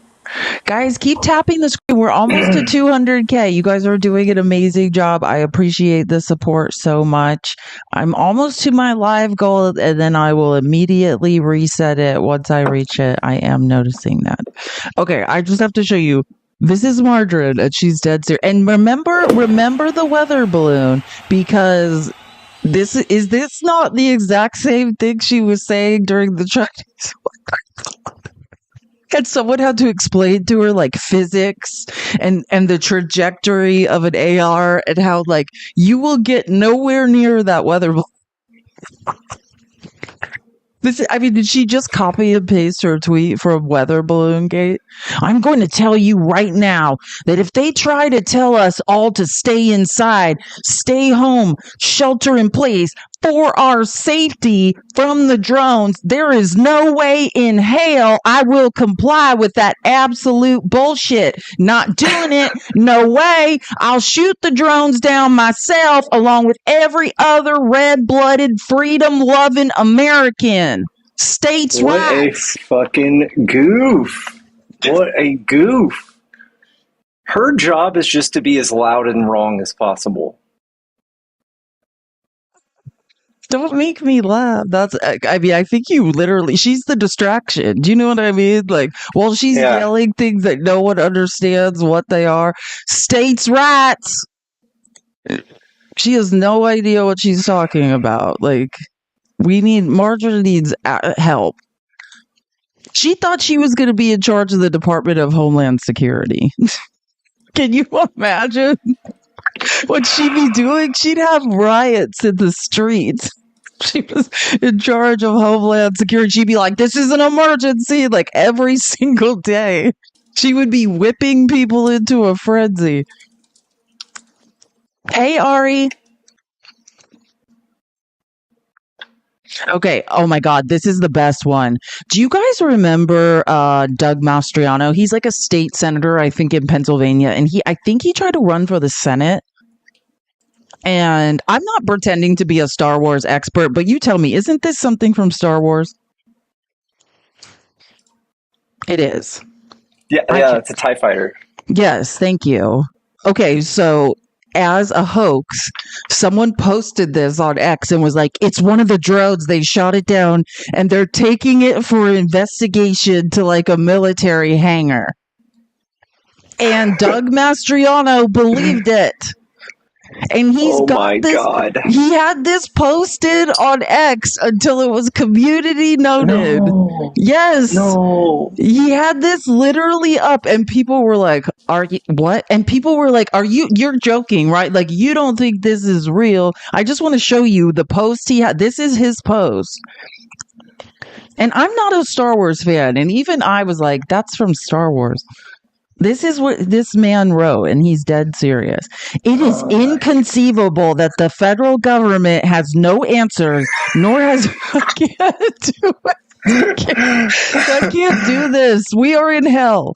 It is inconceivable that the federal government has no answers, nor has taken any action to get to the bottom of the unidentified drone. Someone call George Lucas. I think he can help you.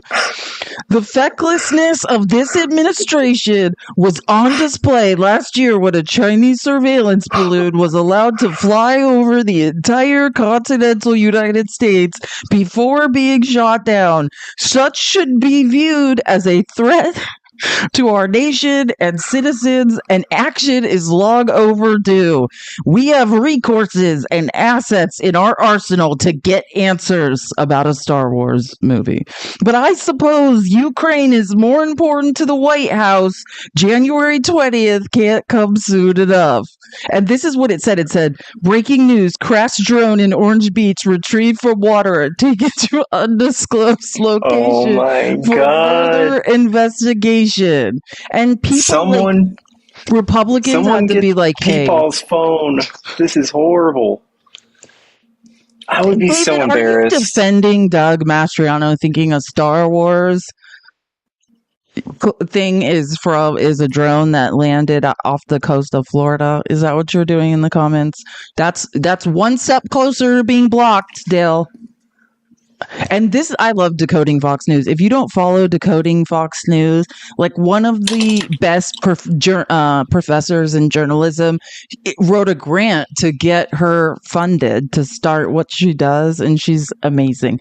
He said, and this is underneath, the post, and it's like he just posted about this, claiming he knew it was a joke, even though he never indicated in that tweet that it was a joke. It was up long enough that he got dozens of comments on it and a community note.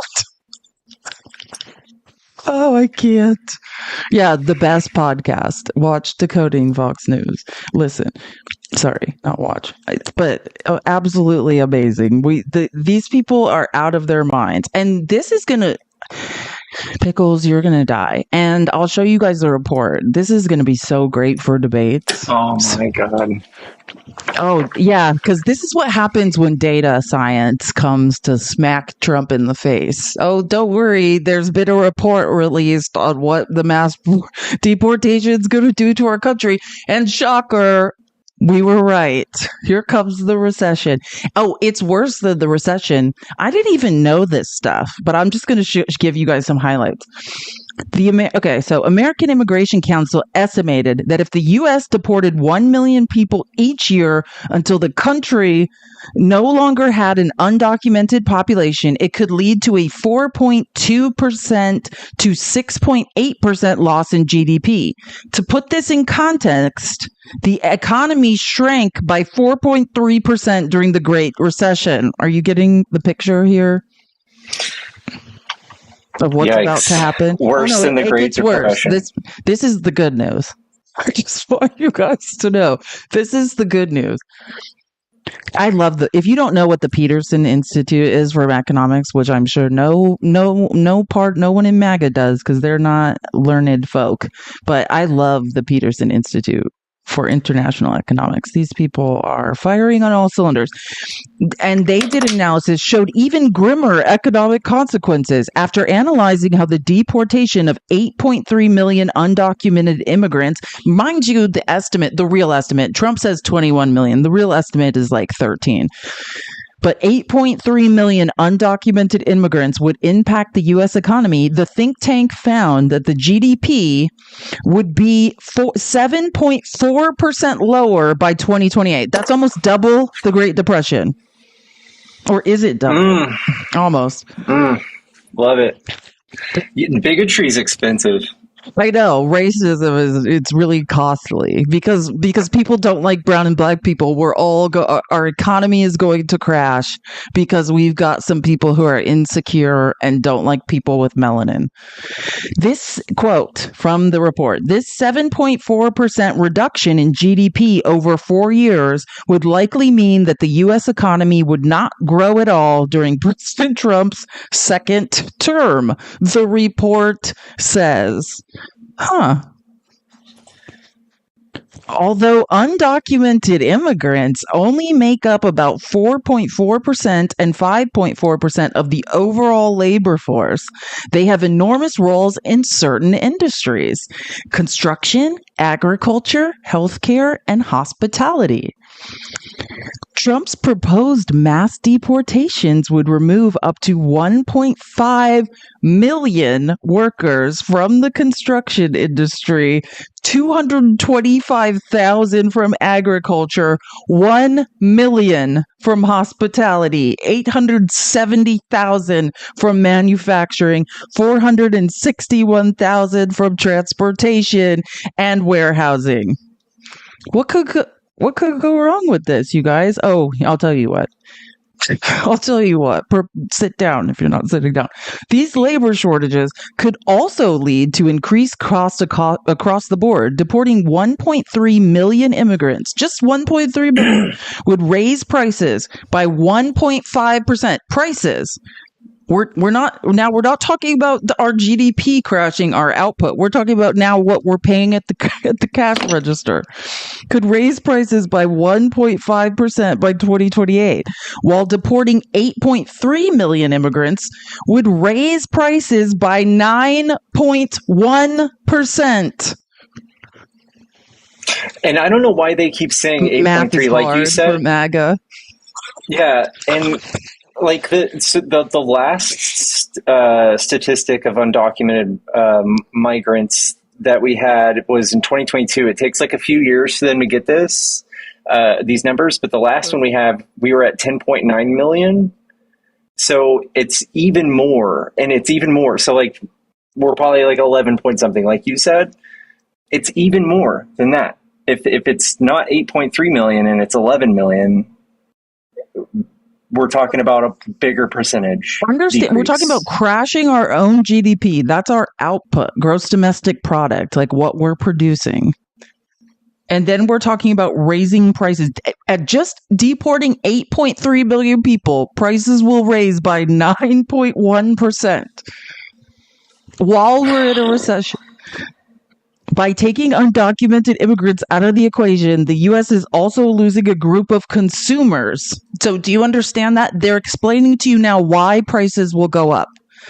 Because if demand goes down, right, leading to reduced spending, the report says, like, this is math is hard for MAGA. They don't understand how the economy. I keep saying that, and like, I'm not an economist. I took 4 college economics classes, and apparently I'm a fucking genius compared to Trump. Like, and I just want to show you. This is the report. This is a joint committee report. This is a bipartisan report, right? Mass deportations would deliver a catastrophic blow to the U.S. economy. And by the way, if you want to join the Discord, every single thing we're going over is in the Discord. All of my outlines I make. I'm a teacher or former teacher, but I've been a lot of things in my life. One is a teacher. And so all these outlines are in the Discord. If you would like to join, at Feliz Navidad Live is just a regular TikTok account. That's my name. That's my childhood nickname. So just send a message to that TikTok account and say, I would like to join the Discord. And we will get you a Discord invitation. So, but again, you can just Google this and look up. This is a bipartisan report released by the Senate yesterday on the catastrophic effects of mass deportation. It's almost, and think about it. What are the benefits? White people will feel better. I've been asking for MAGA for months now. Yeah, I don't know. What's the net benefit? What's good when they're gone? What good is going to come out of this? Someone in the comments goes, well, the prices weren't higher before they got here. And my rebuttal to that would be they've always been here. Like even Trump's presidency, the numbers that we got from DHS was 11.9 million more, which is more than what we have current estimates for like 2022 and 2023. So fewer migrants. Prices while weren't inflation higher was before they got here. When do you think they got here? That's because Trump's a liar. These people have been here for decades upon decades. Trump told you that 13 million people came into this country under Joe Biden. That's a lie. You'd have to understand that these people have been here for decades, right? But also, you have to understand pricing. Your Lord and Savior, Donald Trump, admitted in a Time magazine article, I actually can't lower prices because you can't. Yeah, and it's not the migrants causing your prices to go up. Yeah, and what did old Dave just say? Can we just have legal migration? This is the thing they always back into. When I ask them, what's the net positive for doing all of this? They're like, well, they need to just come in the legal way. What does it matter to you? Why are you lying awake at night worrying about these people's like status, their immigration status? And I always compare it to, I don't lie awake worrying about people who speed on the highway. This is something we could obviously like over enforce, and it would be a detriment to our society the same way we're about to do with migration. It does not matter. It is not a net negative. They're brown. You're forgetting that, Pickles. They're brown. You got a point. They can't take it. They're brown. I'm too brown for them. My dad's an indigenous mix. What you have to understand is, and think about this. We talked about these devastating consequences for the U.S. economy. This is not counting our Social Security and Medicare. These people, undocumented immigrants, are paying $88 billion in taxes a year. 97. Or is it 97? Okay, yeah. Sorry. Thank you. That's even more. And they're paying into Social Security and Medicare for you, MAGA, and they're never taking it back out because they're not citizens. And that's all going to go away. And Jay in the comments said something really funny. He said, like, the 19th century MAGA is like, prices weren't that high before the Irish got here. That's literally that's literally where we're at with MAGA. They don't understand how the economy works. They don't understand how pricing works. It's like we're dealing with toddlers who see a one-dimensional world. They're just like, they're too brown and they make me feel insecure. And I was not taught to regulate my emotions or effectively process information. So I just decided they were the problem. I'm going to say this over and over. I promise you, MAGA, immigrants don't have your money. They are a net benefit to you and the American economy. If you want to know where your money is, it's at the top of the economy with the people you worship, with the 15 billionaires hanging out with Trump that have a net worth of a combined total of 169 countries. That's where your money is. The people you worship are stealing from you, where you guys are running around being like, let's get rid of the brown people. It's so embarrassing. Like, for the love of all that is holy. And I don't want to do this, but I promised you guys we were going to go through Trump's insane press conference. That he did at Mar-a-Lago on Monday. I think it was Monday. Yeah, because yesterday was the broadcast. Yeah, Monday. So we're going to do this whether we want to hear this or not. Some of their jails are empty, and they will be empty soon if this ever continued. I spoke with the president of Mexico, and as you know, I spoke with Justin Trudeau of Canada, and we told them it's not fair, not right. You can't let these people come into our country. And they understand. They're very much on notice, and they're going to have to stop this from happening. They're going to have to stop it. We lose a lot of money to Mexico. We lose a lot of money to Canada. I looked that up on foreignassistance.org and showed you that these numbers he's saying are not true. I don't know what he's talking about. The most we've ever given to Mexico is like $376 million, which that has to do with the war on illicit substances and guarding our southern border. It's not like we're giving it to them for no reason. But maybe he's talking about trade deficits, which I explained trade deficits and how he has Didn't no they idea recently what give us? They gave us $1 billion recently. Trump just makes up. Yes, Trump just makes up random lies. And again, remember, his thing is like, unless they stop immigrants from coming into our country, which we just went over the numbers. We need them so our economy doesn't go into a recession. The birth rate is declining unless we supplement our economy with undocumented and documented workers. Our economy will crash, and we have to hear from this genius about why we need to keep them out so we can crash our own economy. Sorry, that was my chair. I like to fidget. I have ADHD. Oh, and I need to read a couple things. Sorry. Grammar Hole, I haven't seen you forever. I, for one, welcome our new drone overlords. I agree, actually. I was talking about this with Joanna last night. The first time I ever said this was during Weather Balloon Gate, when they were, the first time they're like, it's the aliens. I literally was like, I hope it is. I hope it is. Because either put us out of our misery or get down here and help us solve some problems. Yeah. Bring in the aliens. I don't care anymore.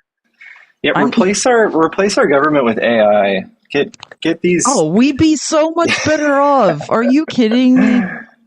I pay $20 a month for an AI app, and smart. God, if that app was in charge, we'd be fine.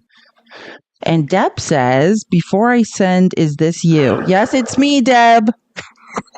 Thank you. That was smart. That was actually pretty smart. And Phil says, and their response to deportation is because of crime, which we know is minuscule. Yes, there is no statistical correlation to immigration and crime. Thank you for pointing that out. But what happens during economic hardship? Always increased crime. Phil, that was brilliant. It's a circular argument. We know why crime happens, right? I was just reading a great article on this. Why was the murder rate the highest it ever was in 2020? Right? Poverty. Right? If we crash our economy, crime will go up. If we get rid of the people that are supplementing our economy and making it go, crime's going up. You're exactly right. It is a self-fulfilling prophecy. Trump's plan is essentially, by increasing economic hardship, he will increase crime. Yeah, that coupled with tariffs is gonna make a great economy. We have a lot of smart people in here, and I am so proud of it. It's amazing. We've got big brains in here. Keep tapping the screen, guys. Let's get to 250K. We can definitely get to 300K. We're doing a great job. But my point is to say, this guy is still harassing Canada. I will say harassing Canada, because you notice he'll be like, oh, I talked to the president of Mexico. No, she tweeted at you and you've never tried to speak to her again. You got embarrassed by Claudia Sheinbaum, and that's what you do. But he is still harassing Justin. Well, he's calling him Governor Trudeau. I just wanted to show you, because I don't even think I need to play the rest of that, but I want to show you. These tweets are since this stupid press conference where Trump's basically making the argument for crashing our economy. This was we can see this was on the 16th at 9:35 p.m. Well, that's my time. The great state of Canada is stunned as the finance minister resigns or was fired from her position by governor. He's calling him Governor Justin Trudeau. Shut up. I know. It's so embarrassing. And look what I love him. This is my favorite independent journalist, Aaron Rupar. He just writes, I'm sorry, Canada. Like a puppet. And then posts it.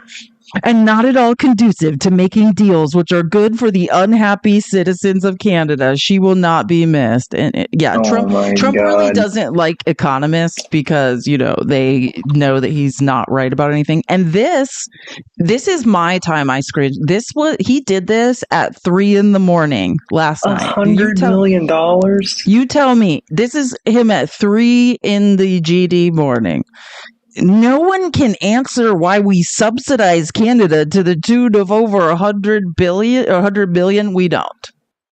Yeah, that's the answer to that. We don't. Literally just blatant lie. Yeah, or he doesn't know what the word subsidized means. Like, I don't know.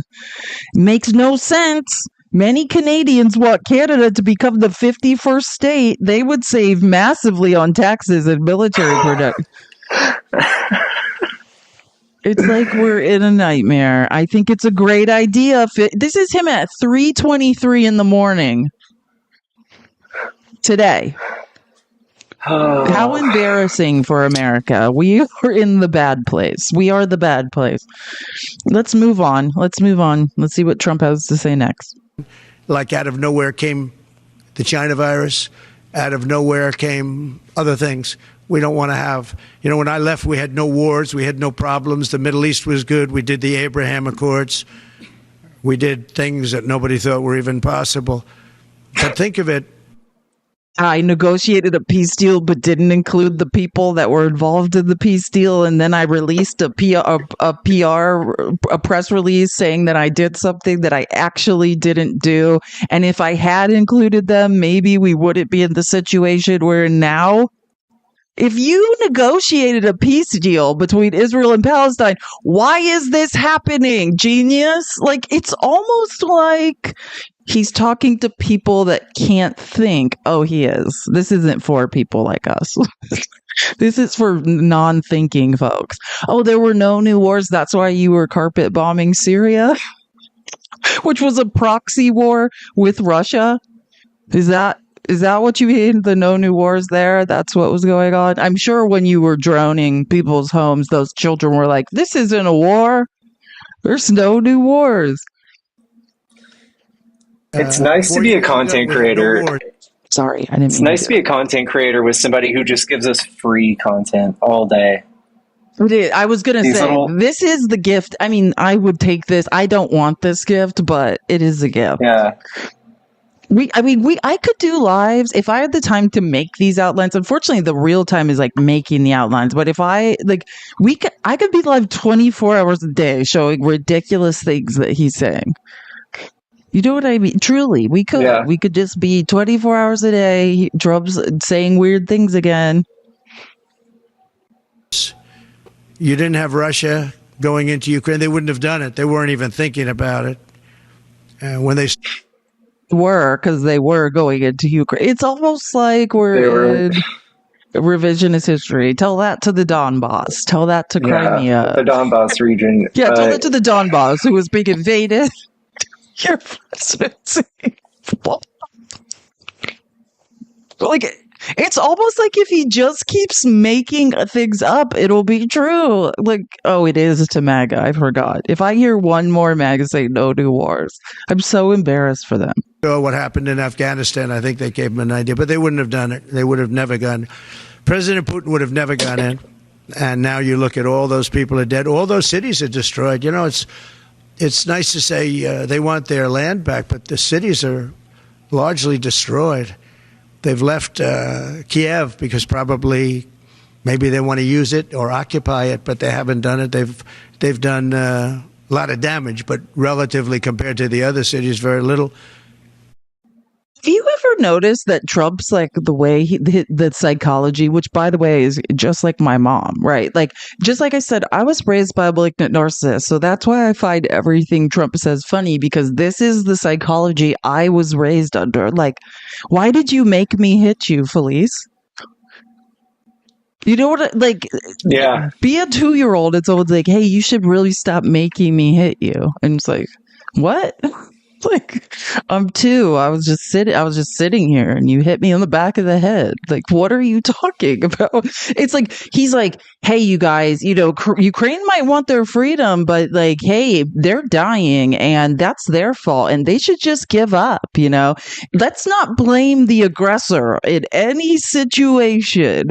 Let's not ever blame the aggressor, the person that is the invader, the authoritarian aggressor. Let's never mention that it's their fault. Let's just blame all the victims. Hey, if you're the victim of a crime, you should have gotten out of the way. You should have laid down and died fast. What? Is this real life? Yeah, and that's the other thing he said. Yeah, it's leveled now. Why do they want to keep it? Oh my God. Like, And he said the same idiotic ass phrase when he went on that incoherent rant about childcare. Well, yeah, you know, relatively speaking, it's not even that high if you compare it to other things. Sir, shut the fuck up. But I had to come up here and fuss at y'all a little bit. Why are we not at 250,000 yet? Like, I know your fingers are tired, my fingers are tired, but they're not too tired for y'all to yap in the chat, so I don't think that they should be too tired for y'all to tap in the chat. Damn. So amazing information. Pickles once again is here in all his tall, handsome, intelligent, all the personality in the world. We appreciate him. We're also going to appreciate him later when he's spicier pickles, because that's one of my faves. Y'all see, y'all can't yap in the chat right now. Get it up to 250K and we'll be right back there. Continue doing everything else that you were doing because y'all were doing great. Keep gifting, keep sharing, keep sending Felice messages. We love that. Once again, if you want to link to the Discord for access to all this phenomenal information, send a message to me, one of the other mods, or Felice Navidad Live. Also, hit up Pickles Cash App and stuff. I haven't heard him say thanks yet today. And we want to show him our appreciation because we love having him here because he's amazing. Alrighty, I'm going to let y'all go, but yeah. See how quick? We're almost at 250K. Y'all couldn't do that before I came up here. Let's keep doing all the big one in the chat. I love you more. Cool Christmas tree. I haven't seen that one.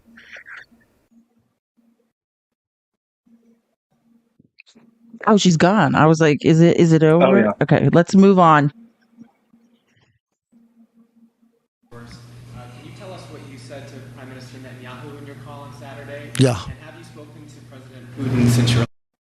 Give you guys a disclaimer. This is for mainly MAGA because they, as someone who used to work in advertising, like MAGA remains thinking, they can't really reason through things or figure things out.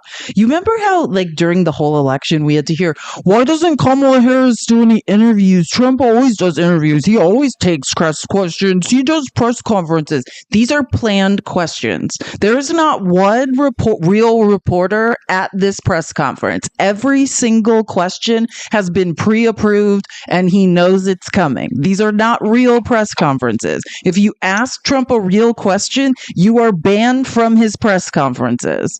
You are not allowed to fact check him. You are not allowed to surprise him. You are not allowed to challenge him. This is softball question heaven. That's what's going on here. So just to be clear. Well, I'm not going to comment on the Putin question, but I will comment on Bibi. We had a very good talk. We discussed what is going to happen, and I'll be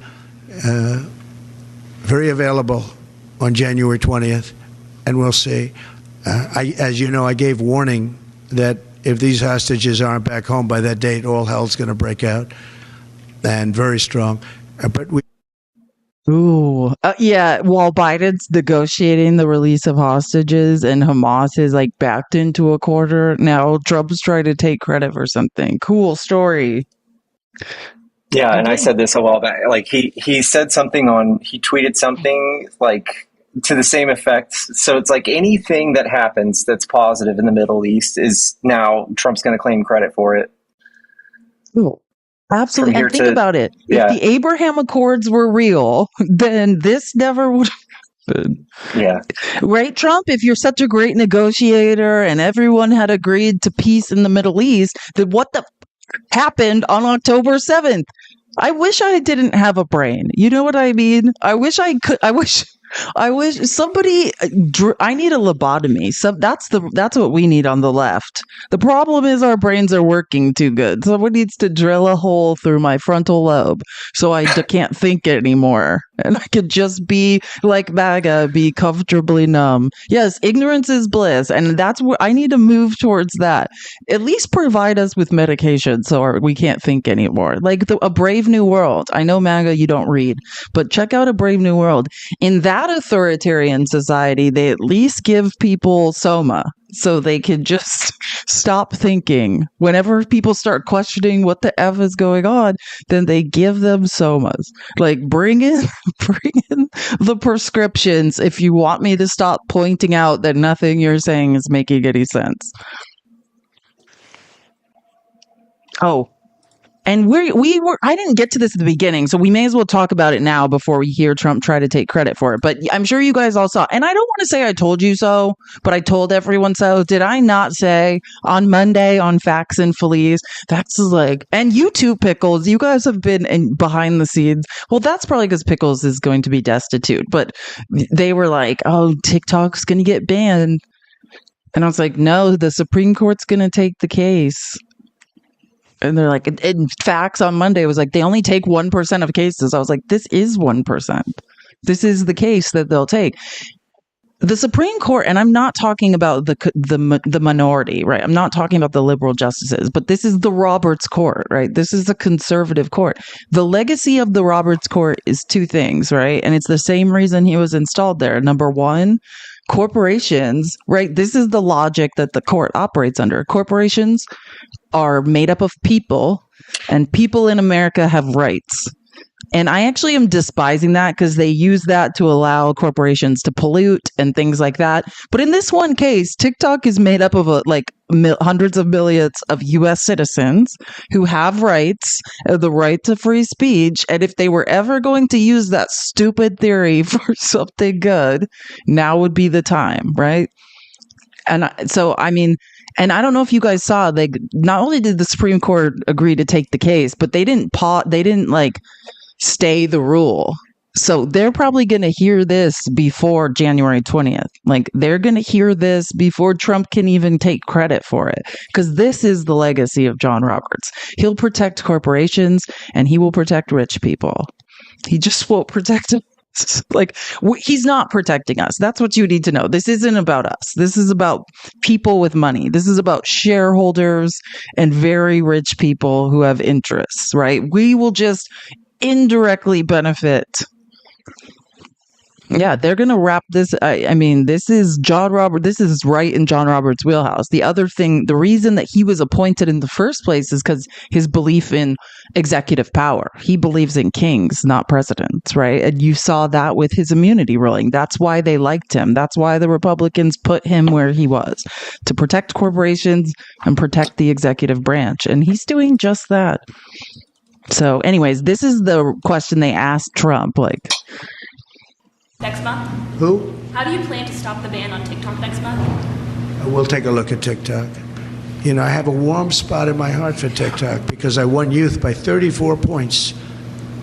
And there are those that say that TikTok has something to do with that. Now, Joe Rogan did, and some of the other people that were recommended by my son Barron, he knew names. I said, who is that? Tell me, who's that? When he says his son Barron, he's talking about Aiden Ross, a YouTuber who's famous for sniffing people's chairs after they sit in them. Just to be clear.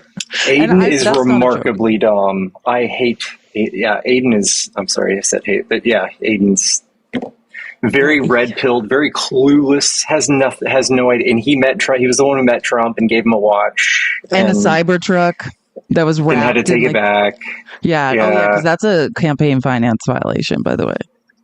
Yeah. And truly, if you don't know who Aiden Ross is, he's one of his things is like after he has guests and they sit in a chair, he gets on his knees and smells the chair.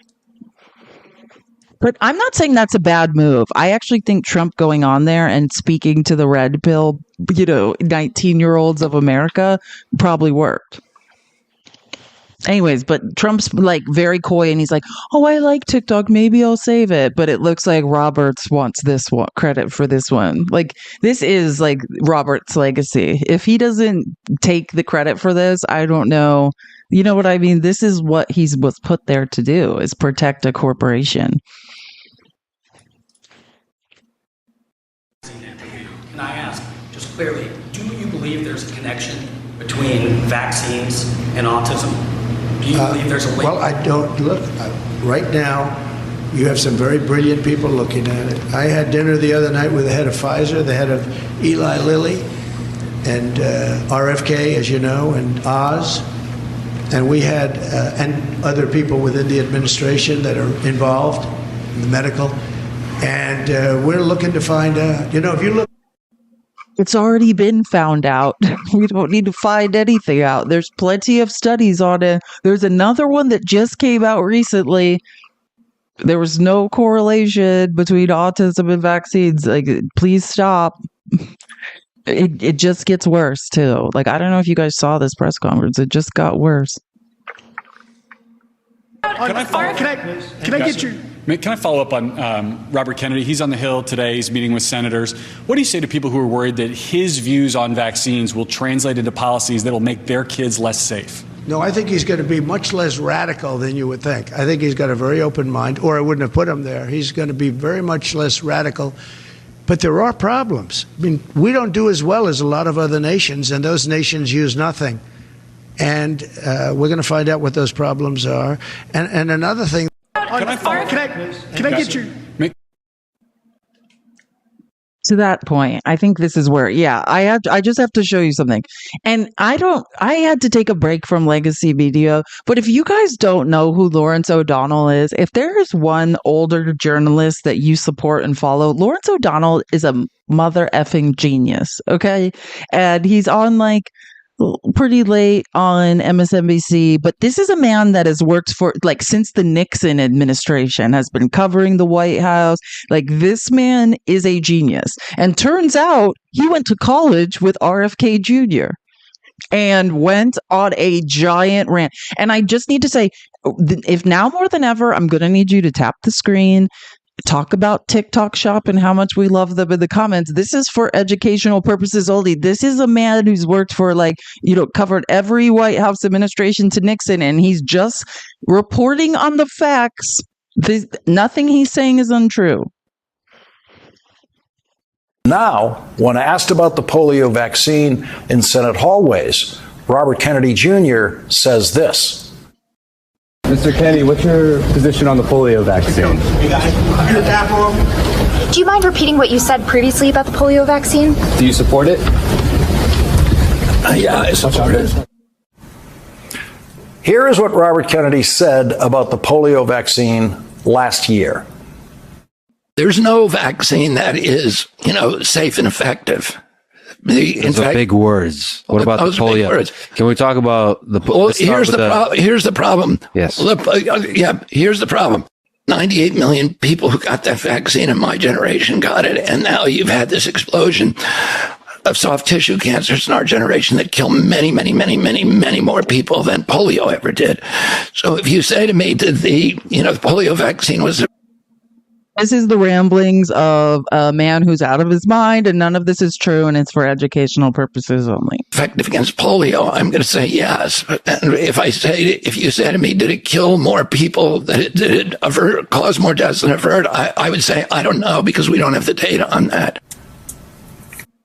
You're about to hear someone drag RFK Jr. in a way I have never heard someone. And this is what I'm saying. If you don't know who Lawrence O'Donnell is and you've never heard his show, this man, like I said, has worked for, or has covered every administration since Nixon. This is how he talks on his show. Again, this is for educational purposes only. Nothing this man is about to say is not true and admitted to by RFK Jr. himself. That uneducated buffoon did not take a single pre-med science course in college. He could never get through organic chemistry or inorganic chemistry. And in the class I was in with him in college, he could not keep his eyes open. I did not know then that he was a heroin addict every day he was in college. He has said he was a heroin addict for 14 years. And while he was a heroin addict, his powerful uncle, Senator Ted Kennedy, managed to get him a job in the Manhattan District Attorney's Office. And while he was working for the Manhattan District Attorney's Office, he was committing drug crimes every day, for which he was finally arrested, charged, and convicted. And that is who Donald Trump wants to be Secretary of Health and Human Services. A science ignoramus who was in a heroin stupor every day, that he could have been studying science in college. It is no surprise that the heroin addict, convicted criminal, turned self-described medical expert does not have the votes yet to be confirmed by the United States Senate. I mean, I couldn't have said it. I'm just bringing the receipts. I'm just showing you the receipts of what media experts are saying. And again, there's a report that this is nothing that RFK Jr. hasn't himself said. If you didn't know that, you'd have to read to know that. But this is all things that RFK Jr. has said. But I did not know this about RFK. I did not know about his fight with addiction. Is that new news? No, it's not. It's not a fight. You're misunderstanding. RFK Jr. said that's when he really started succeeding in college. When he started using H. God, that's right. Yeah, this is what he said. He doesn't see it. He's not like, I overcame this. He's like, that's really when things kicked into gear for me. And yes, he went to college with him. Still partakes. Yeah, wow. You can read. There's a really long, many. You have to be a reader, but there's a long expose on him, written by the New Yorker. RFK Jr. has written many books and talks about it himself. Yeah, none of what he said is not already been reported on many, many times. And yes, Lawrence O'Donnell went to college with him. That's why I love Lawrence O'Donnell. If you don't watch his show, Lawrence O'Donnell is just unleashes the fury on people, because this man, like I said, he's been there since the Nixon administration. He's like, what the is going on? It's awesome.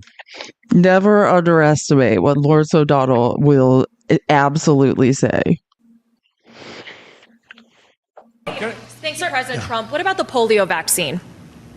Well, I'm a big believer in it, and I think everything should be looked at, but I'm a big believer in the polio vaccine, the Salk vaccine. Do you think schools should mandate vaccines?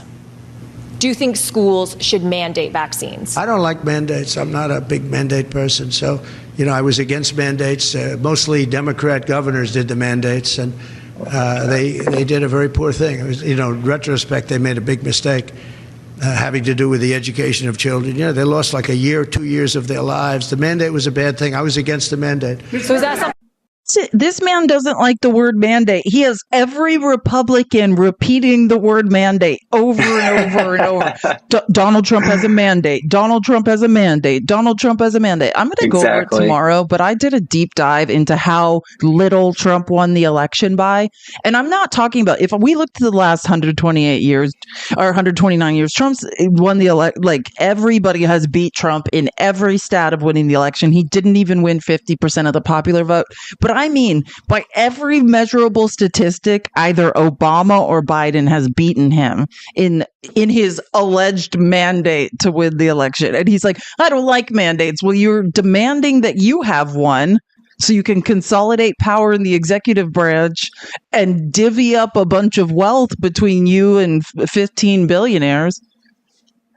Make it make sense, sir. It's almost like he thinks we're stupid. Oh, not us. It's not us. It's his followers. It's the people that voted for him. It's not us. Ron DeSantis to appoint Laura Trump to Senator Marco Rubio's seat?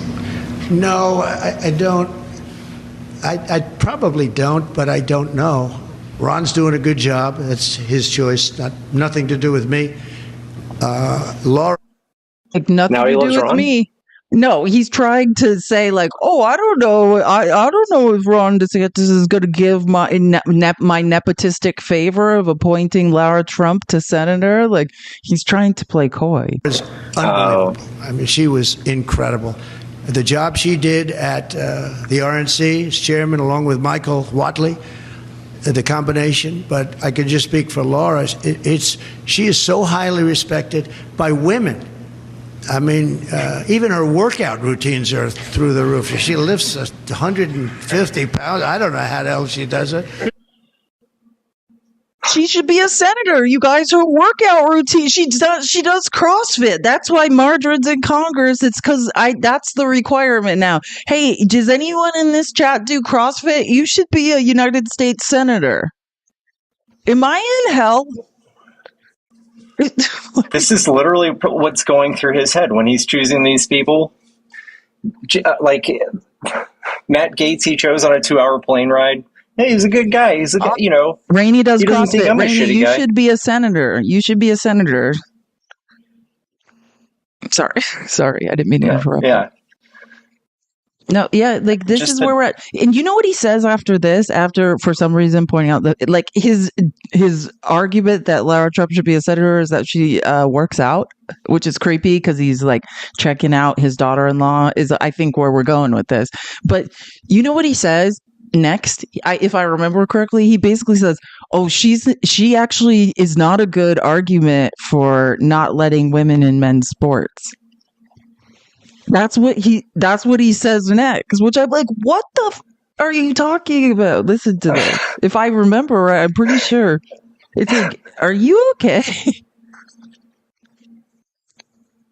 Oh, sorry.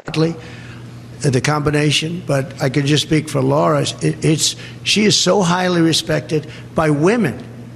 I mean, even her workout routines are through the roof. She lifts 150 pounds. I don't know how the hell she does it.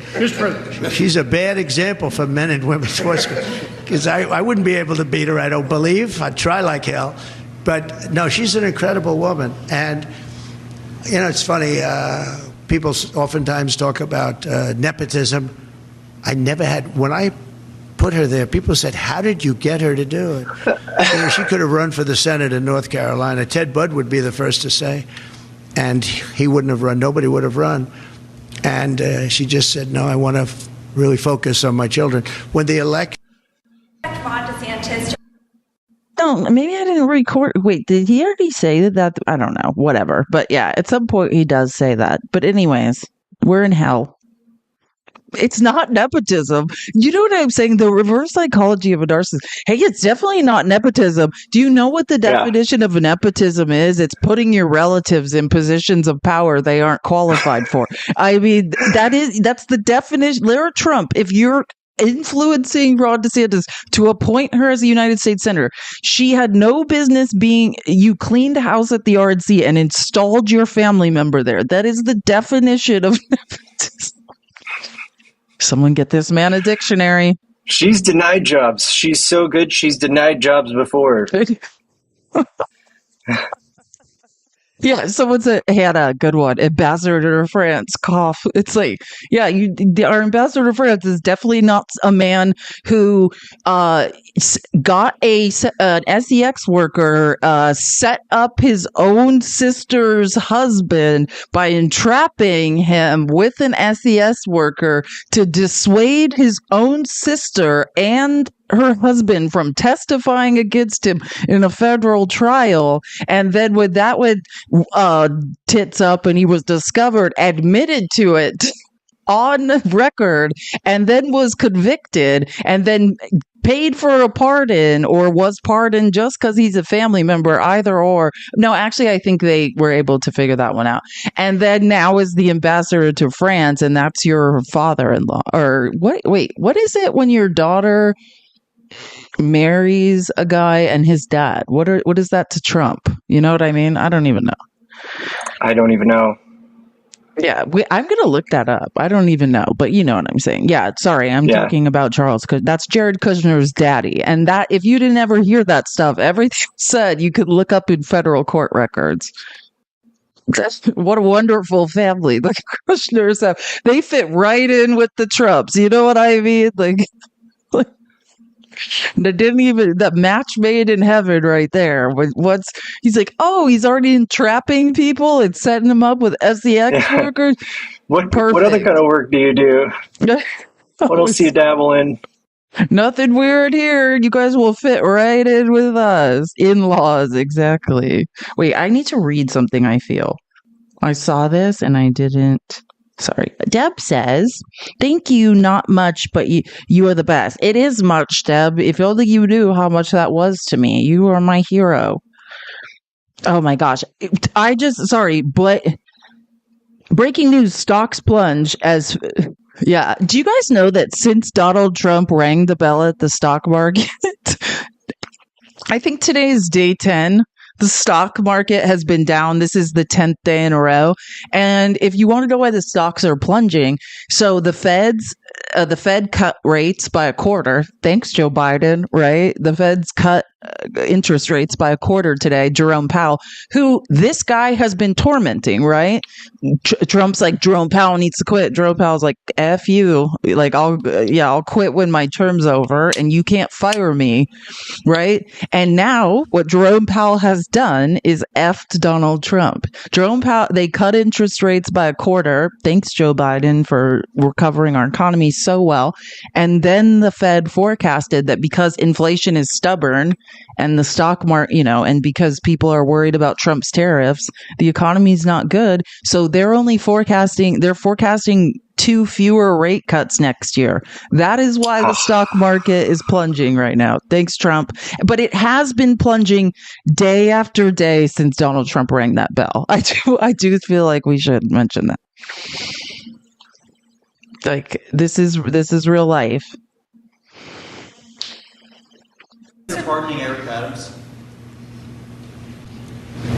Yeah, I would. Yeah, I think. He said, would you consider pardoning Mayor Eric Adams of New York City? I've been wondering why they haven't been tormenting us about him, because he's Democrat. The only thing they have in common is that they're disgusting? Yeah. He's a former police chief who has been on Trump's side this whole time. That's why they're friends. That's why he's going to pardon him. Like, when Trump was Eric Adams has long been a supporter of Trump. Eric Adams is a Republican masquerading as a Democrat. I mean, I don't know if he's a Republican. He's a dishonest guy. Again, don't make me pull up the 100 pages of court documents that I printed up. I have read the Eric Adams. I know what Eric Adams did. And before I play this, what Trump is saying, Trump's like, we've all gotten a free flight upgrade. Which I don't disagree. Eric Adams is charged with bribery, but because of the Roberts Supreme Court, Snyder v. United States, which basically says, hey, United States officials can be bribed as long as they're bribed after the fact, because then it's a gratuity. It's a tip. Tips, waitresses get tips. Government officials can get tips. That's what Snyder v. United States says. That, hey, as long as it's after the fact, it's a gratuity. So I don't know, like, that will hinge on, the dates of when that happened. That's not what Eric Adams did. That is so illegal. Eric Adams went to Turkey multiple times and solicited money for his campaign from Turkish officials and very rich Turkish business people. Then they had straw donors pretend that it was their donations so they could get in the New York City match program, which means because there's so many billionaires and so many corporate interests in New York City politics. If you are a single resident of New York City and you donate to someone's campaign, and I think the max is like $250, and then they do an 8 times match of that. So each donation of taxpayer dollars, of New York City taxpayer dollars. And that's what he did. He took money from foreign nationals. Foreign nationals cannot get involved in U.S. elections. It was their money. And I've read the indictment. Man, you should read it. It's like a crime novel, how he did this. It is like, literally, they're going to make a movie of this. Then they had straw donors say, they would give them the checks, put it in their name, get them to donate like it was them. And then they would match that amount by 8 times of taxpayer dollars. It added up to $10 million. Good Lord. That is what is illegal. Maybe he'll get away with all the free hotel rooms and the flight upgrades that was given to him by the Turkish government. Maybe, I guess, because of Snyder v. United States, maybe that's fine. And he did all this stuff for Erdogan, who is one of the worst people in NATO, accused of crimes against humanity, but that's neither here nor there. But that's what I'm disgusted about. Just so you know, it added up to $10 million. And they just ruled a couple days ago, and I didn't even tell you guys that because I was doing the broadcast yesterday. They ruled that he can't do it again because he's still Eric Adams, because Trump's going to pardon him. He's still trying to run for mayor again. And they're like, you can't be part of the match program. Like they voted on it. They're like, hey, you can run, but you're not using taxpayer money again. The goal to just run again. Yeah. Oh, he's a Republican now, Deb. Yeah, for sure. He's got to be. The only place you can go once you steal or commit crimes, because you'll be held accountable on the left, you have to move right. Like, that's where his home is. He'll be great over there. Get over there, Eric.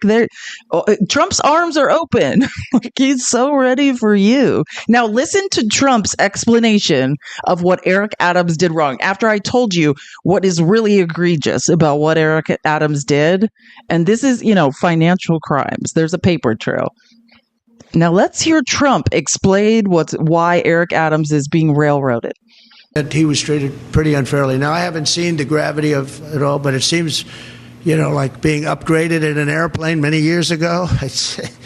I know probably everybody here has been upgraded. They see you're all stars and they say, I want to upgrade that person from NBC. I'm going to upgrade him. And that would mean you'll spend the rest of your life in prison. I don't know. Somehow, I'd have to see it because I don't know the facts. I think he was treated. It's very interesting when he essentially went against what was happening with the migrants coming in. And, he made some pretty strong statements like, this is not sustainable. I said, you know what? He'll be indicted soon. And I said it not as a prediction, a little bit lightheartedly, but I said it. I said, he's going to be indicted. And a few months later, he got indicted. Pardoning Eric Adams. It's that or $10 million of taxpayer money and soliciting donations for a U.S. election from foreign nationals, which has always and will always be illegal. It's either that Eric Adams asked for federal funding to handle the immigration crisis in New York City, and then he was indicted, and because he got a free flight upgrade, or it's because of what I told you guys about. You know what I'm saying? It's one or the other. You guys could be the judge of who would tell the truth about that. Thank you. Good to see you. Good to see you. Can you comment on the drones that are flying around New Jersey? Oh, yeah. It seems like the American people have a big disconnect. The government knows what is happening. Actually, they do. Like this, he says them pretty honestly. Like, yeah, and John Kirby said, "Hey, it's a combination of military drones, unmanned drones, commercial drones, and dumbass and police drones." Like, I mean, yeah, the government has told us several times now what it is. Look, our military knows where they took off from. If it's a garage, they can go right into that garage. They know where it came from and where it went. And for some reason, they don't want to comment. The military, John Kirby is the spokesperson for the military, and they have commented and said, hey, if anything was going on, we would tell you this. Like we said, I said, do you want the addresses of the people who are that aren't doing anything illegal? Should the federal government make a list of people that have drones and release them to the public?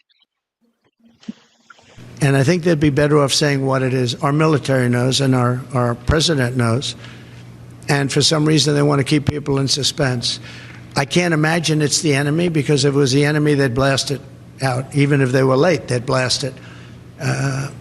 Something strange is going on. For some reason, they don't want to tell the people. And they should, because the people are really, I mean, they happen to be over Bedminster. Will you shoot them down? They're very close to Bedminster. I think maybe I won't spend the weekend in Bedminster. He won't spend the weekend in Bedminster. Whatever, man. And one of the people that came to pay his respects is, as you know, Ukraine, Zelensky. And he would like to have peace. He wants peace. Everyone's being killed. It's the worst carnage that this world has seen since World War II. I've had pictures of fields where bodies are lying on top of bodies. Looks like the old pictures of the Civil War, where just bodies are all over. Just, If you saw those pictures, you'd feel more strongly about it. It's got to stop. And we're trying to get it to stop. Well, we're gonna see. We're going to be talking. We'll be talking to President Putin, and we'll be talking to the representatives, Zelensky and representatives from Ukraine. We got to stop it. It's carnage. What about the fear? It's carnage. Well, should we stop it? Should we blame the person who's doing it, or should we just blame the victims? I agree. I think we should stop it. Let's do that. And let's blame the person who is doing it. Many more people are being killed in the Ukraine war with Russia than is being reported, and that includes soldiers. The soldiers are being...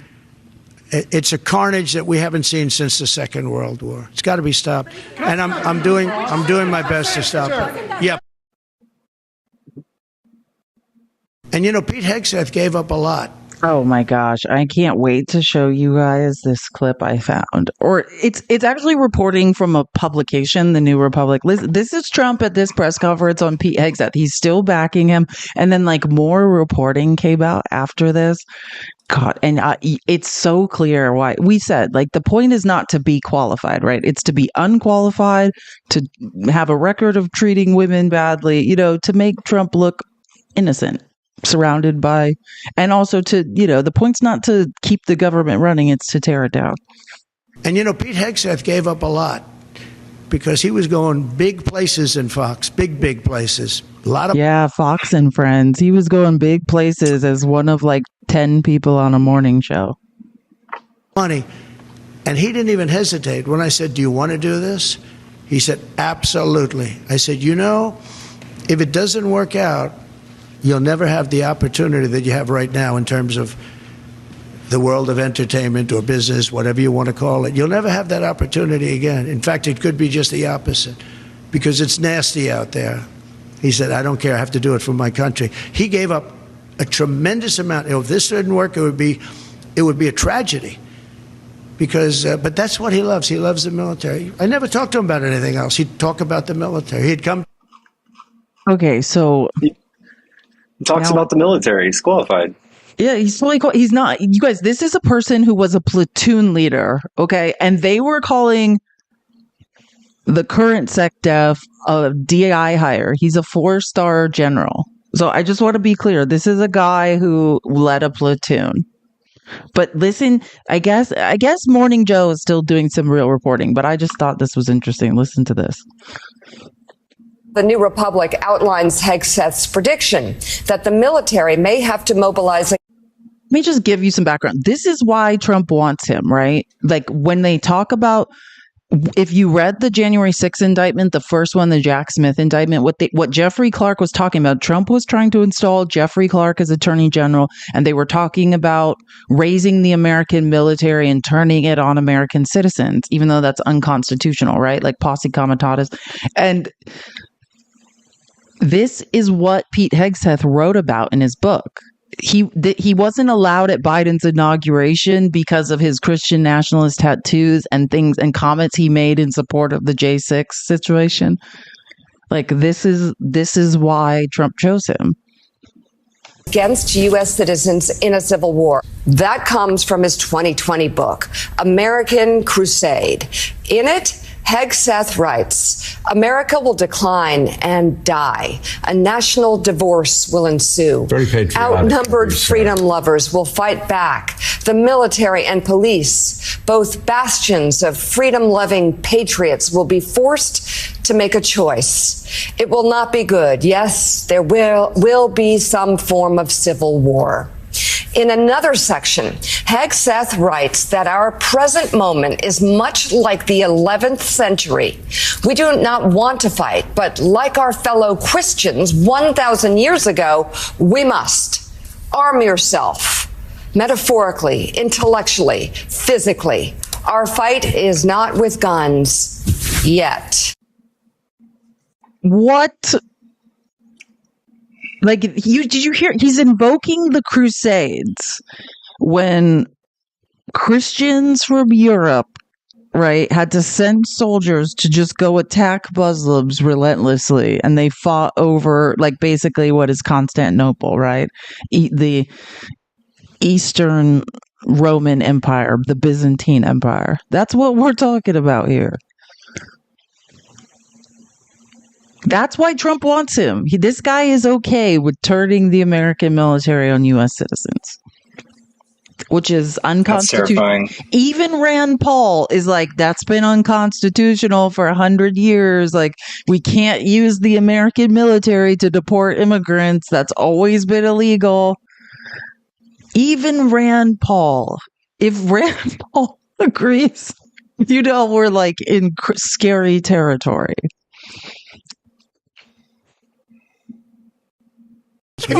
I have to read one thing. Thank you. Tiffany says the government shutdown per Jasmine Crockett. Wait, what did Jasmine Crockett say something about the government shutting down? I was going to talk about the government shutdown. You mean the one that's going to happen on Friday? Mike Johnson is having a rough go this week. Man, she's on Instagram Live right now. Yeah. Mike Johnson is getting run over today. He is having from both sides. Mike Johnson, this is the worst day of Mike Johnson's life. And I actually thought that was yesterday until this morning started. Everybody is attacking Mike Johnson. Elon Musk, which I have a clip of. I'll get into it. I've heard enough of Trump. Have you guys heard enough of this? I don't care. I mean, really, we can just stop talking about Trump. And, the most important thing is that one of the he's talking about the last two clips, or he starts threatens to sue social media influencers, or says he will. Great. Yeah. Great. Just so you know, he specifically named social media influencers who speak out against him. He says he's going to file, which he did. I'm just showing you. This was on Monday. He said this, and yesterday he filed the lawsuit against the Des Moines Register and Ann Selzer for no reason. Polls are incorrect all the time. You're trying to sue someone for defamation for an incorrect poll. Like, it makes no sense. So let's not listen to. I'm tired of him. I literally can't. But I want to get to, hold on, let me show you. Let me go to the government shutdown. Yeah, this stuff. Okay, let's talk about this. So what's going on is there's a huge revolt going on with Republicans in Congress. Like, they want to do, just to be clear, we're still on Nancy Pelosi's budget. They made it through the whole 118th Congress and never passed a budget. They've just been doing continued resolutions, clean CRs, right? And they thought that they wanted to just do a clean CR and, go to Christmas. And Mike Johnson, and he's doing the right thing. He has to, because they only have a 2-seat majority and they need Democratic votes. And they have to fund the disaster relief fund. They have to pay for the bridge collapse. They have to help DC have the money to negotiate with the NFL for the Commanders Stadium. There's all these things that are tacked on to the clean continued resolution. They're calling it an omnibus. Right? And they are raining hell down upon Mike Johnson.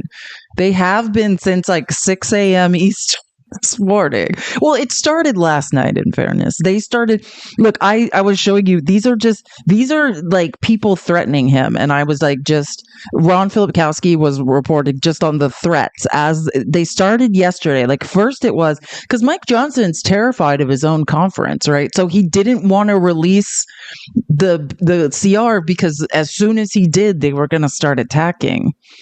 So he didn't release it. Monday night when he said he would. It was late on Tuesday, so everyone's just another status quo. This is what Nancy Pelosi did to us, wouldn't give us time to read the bills. Mike Johnson said he would never do this. Not having enough time to read the bills was one of the main complaints they had about Nancy Pelosi. Another status quo in Congress. Tuesday morning, 7:30, still no text for the short-term omnibus. He would be waiting a long time. That was Andy Biggs.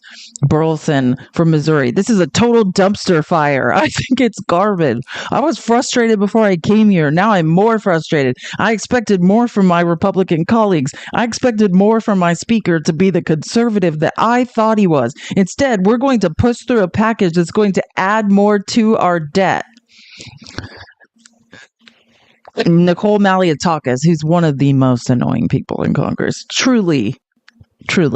Everything I'm hearing about the CR thus far leads me to believe that I'll be voting no. Republicans are in the majority, and yet Democrats seem to get more of their priorities in it than we do. We're talking about the disaster relief fund, which is empty, right? Remember when Republicans were complaining that there's no money for the flood victims and the hurricane victims, but it's always Republicans who will not fund it. That's what this is about. It's about the disaster relief fund. It's about funding FEMA in general. It's about the bridge in Baltimore. It's about the land for so DC can negotiate with the commanders. It's about hundreds or billions of dollars for farmers, right? Ronnie Jackson, who is a Trump lover, but he wants subsidies for farmers. That it's not the farmers' fault that we need to bail them out. I don't think it's Trump's fault. Even Mike Johnson said, like, are we going to let the farming industry collapse, or are we going to bail them out? You know, like they can't. They're credited to the max. Like they're about to collapse. They're about to foreclose on loans. They can't get any more lines of credit.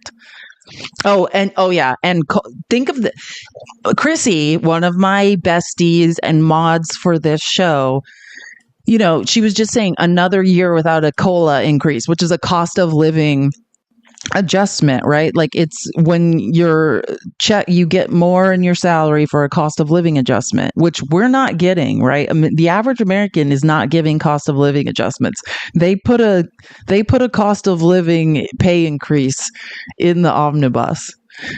But I actually agree they probably should, because the problem is you can't attract actual intelligent people to Congress unless we pay them something that's a livable wage in DC, because otherwise they'll just go into the private sector. So I actually I'm like torn about that, but I also think if we're not giving American people cost of living increases, if you're not going to incentivize corporations to pay us a living wage, no, don't give yourself pay increases. Like, it's annoying.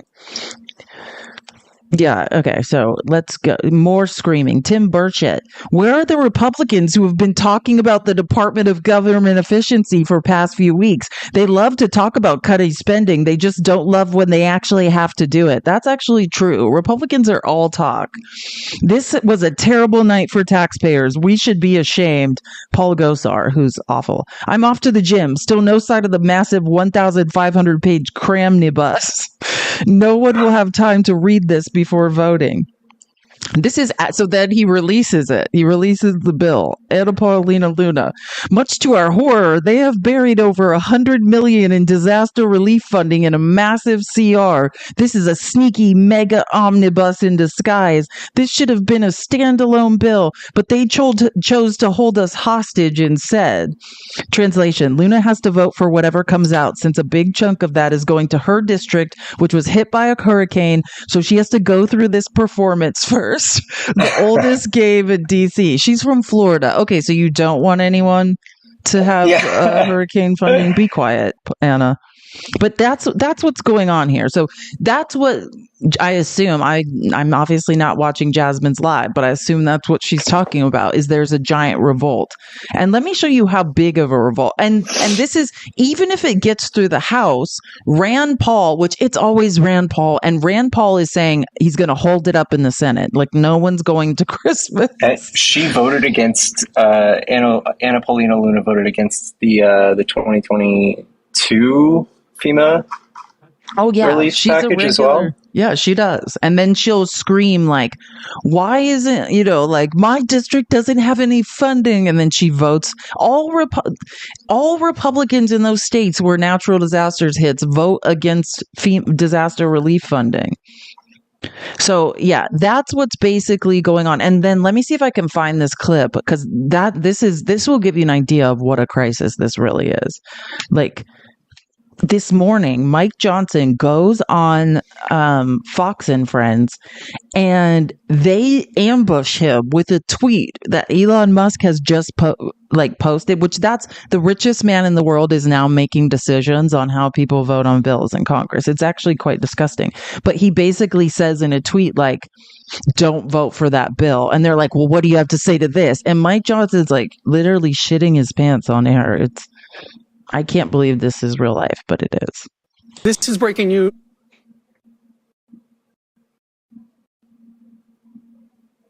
This is breaking news you do not know. You know who also does not like this?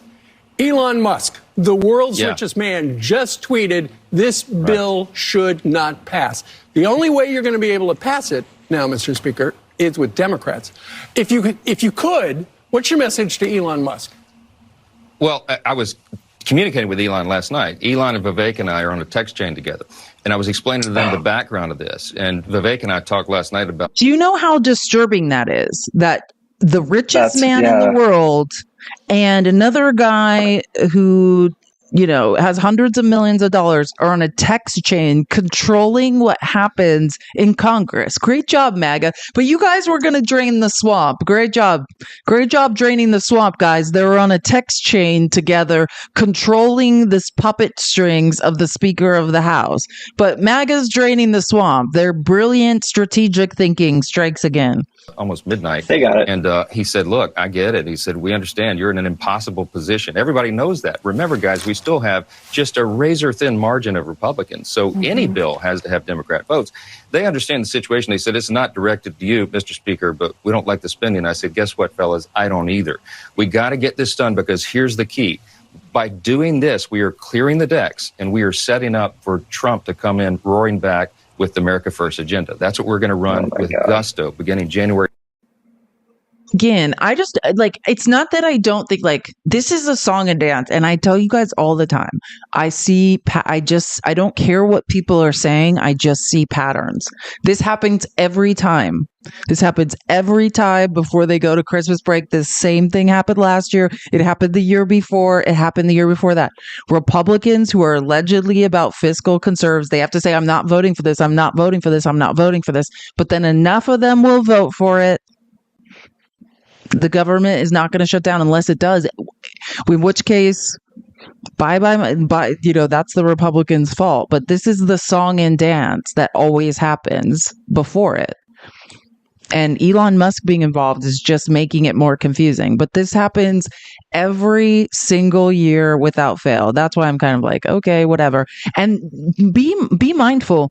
They don't need all the Republicans to vote for it because Democrats are going to vote for it. But what that will do to Mike Johnson is he might not be Speaker. If enough of them are pissed off, he has to be reelected as Speaker of the House on January 3rd. That's the question, is what happens to Mike. This is why Kevin McCarthy was ousted. Well, we know it's really because Matt Gaetz, he wouldn't kill Matt Gaetz' ethics report. But the reason they publicly gave was, you had more Democrats vote for your CR than you did Republicans, and we don't like that, and we're ousting you. That's the reason they gave.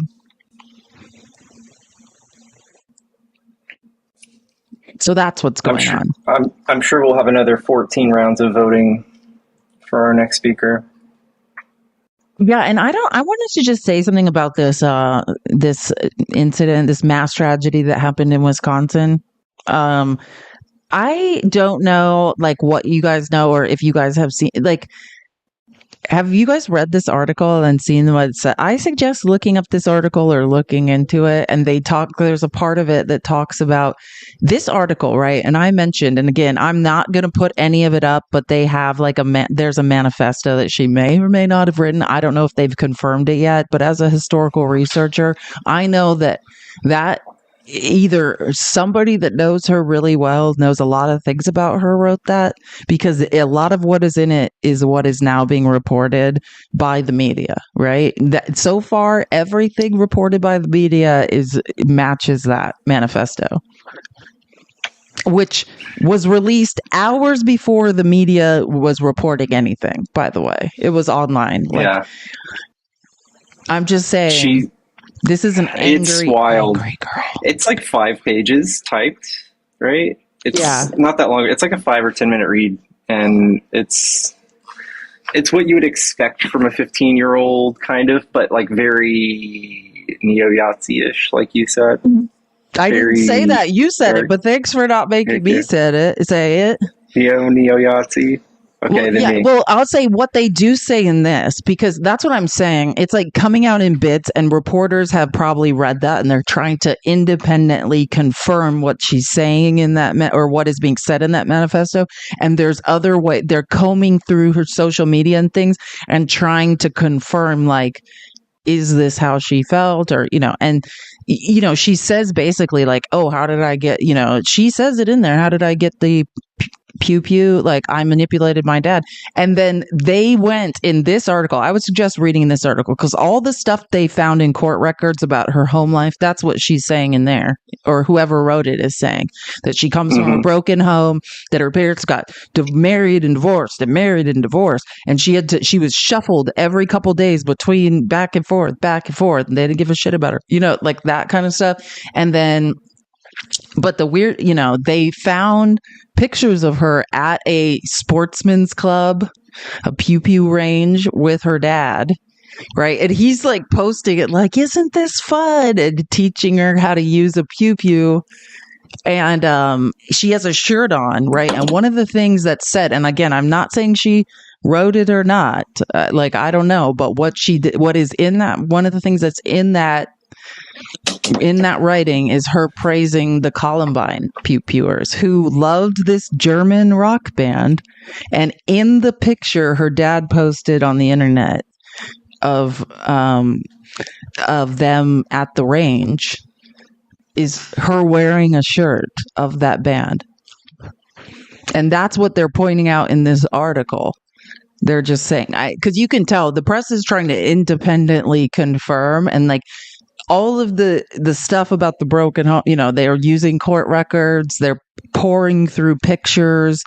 You can look it up. This is the name of the article. If you want to know, go look it up. Like, this is the article. Just screenshot it and go read it. I don't really like. And again, if you want to read what I'm talking about, it's not hard to find it. It's not like a mystery of how to find it. Like, you can just do some basic research.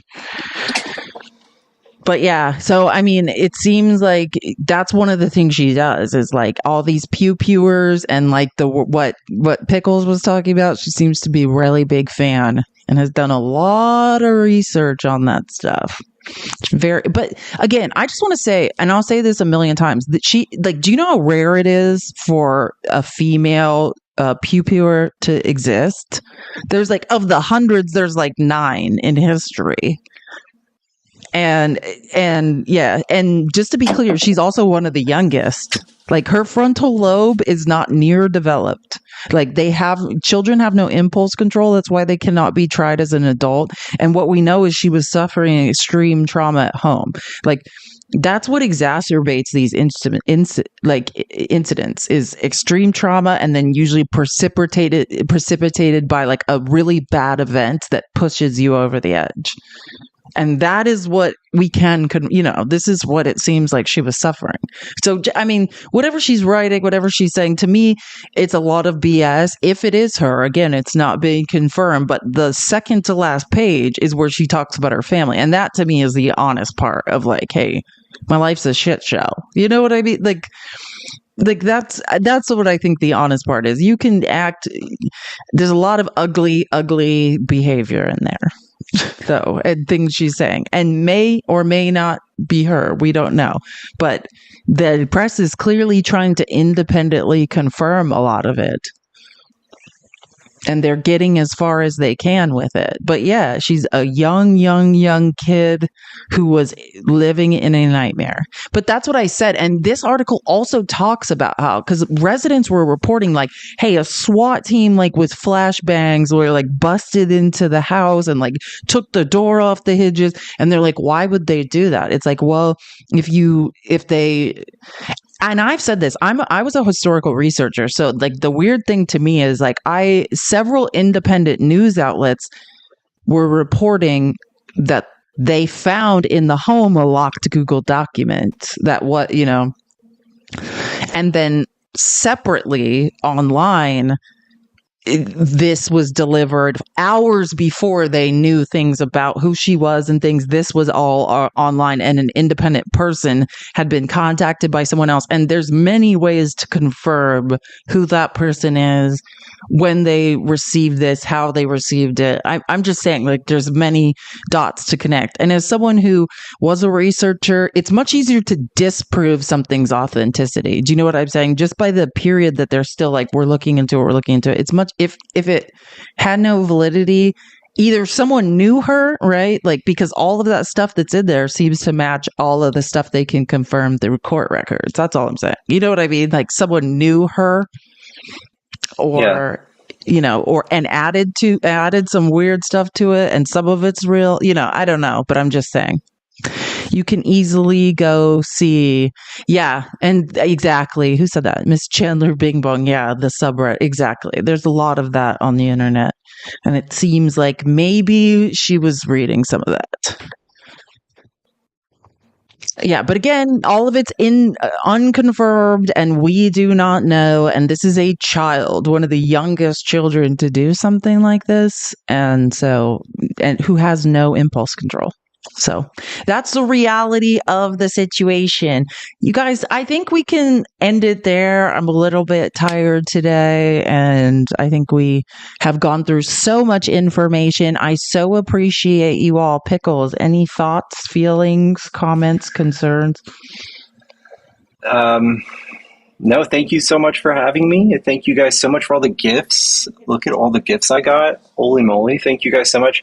I am going to go live in a few hours if you want to join. I don't know if you're too tired, but you're welcome to join. I think I'm going to. I miss debating with you. I miss it too. It's been so long. But yeah. Yes, a precipitating event. Thank you, Robert. Could not think of those words. That's why I love crowdsourcing. There's almost always extended trauma followed by a precipitating event. Those were the words I was looking for. Thank you. Yes. What time, Pickles, do you round about? I'm just going to do an hour and a half from now. About that. Okay, cool. I've got to walk and deal with a little bit of anxiety, and then I will. I just have to read something from Jennifer because it's so funny. The Roman Empire never fell. It became the Roman Catholic Church. Amen. Follow the money. Merry Christmas, Mom and Dad. Amen to that. Do you know who owns the largest real estate portfolio in the world? The Roman Catholic Church. Praise the Lord. Praise the Lord. Anyways, guys, have a great day. Thank you so much. Pickles will be live in an hour and a half, and I will most likely join him. Don't change for anyone. Alrighty, bye.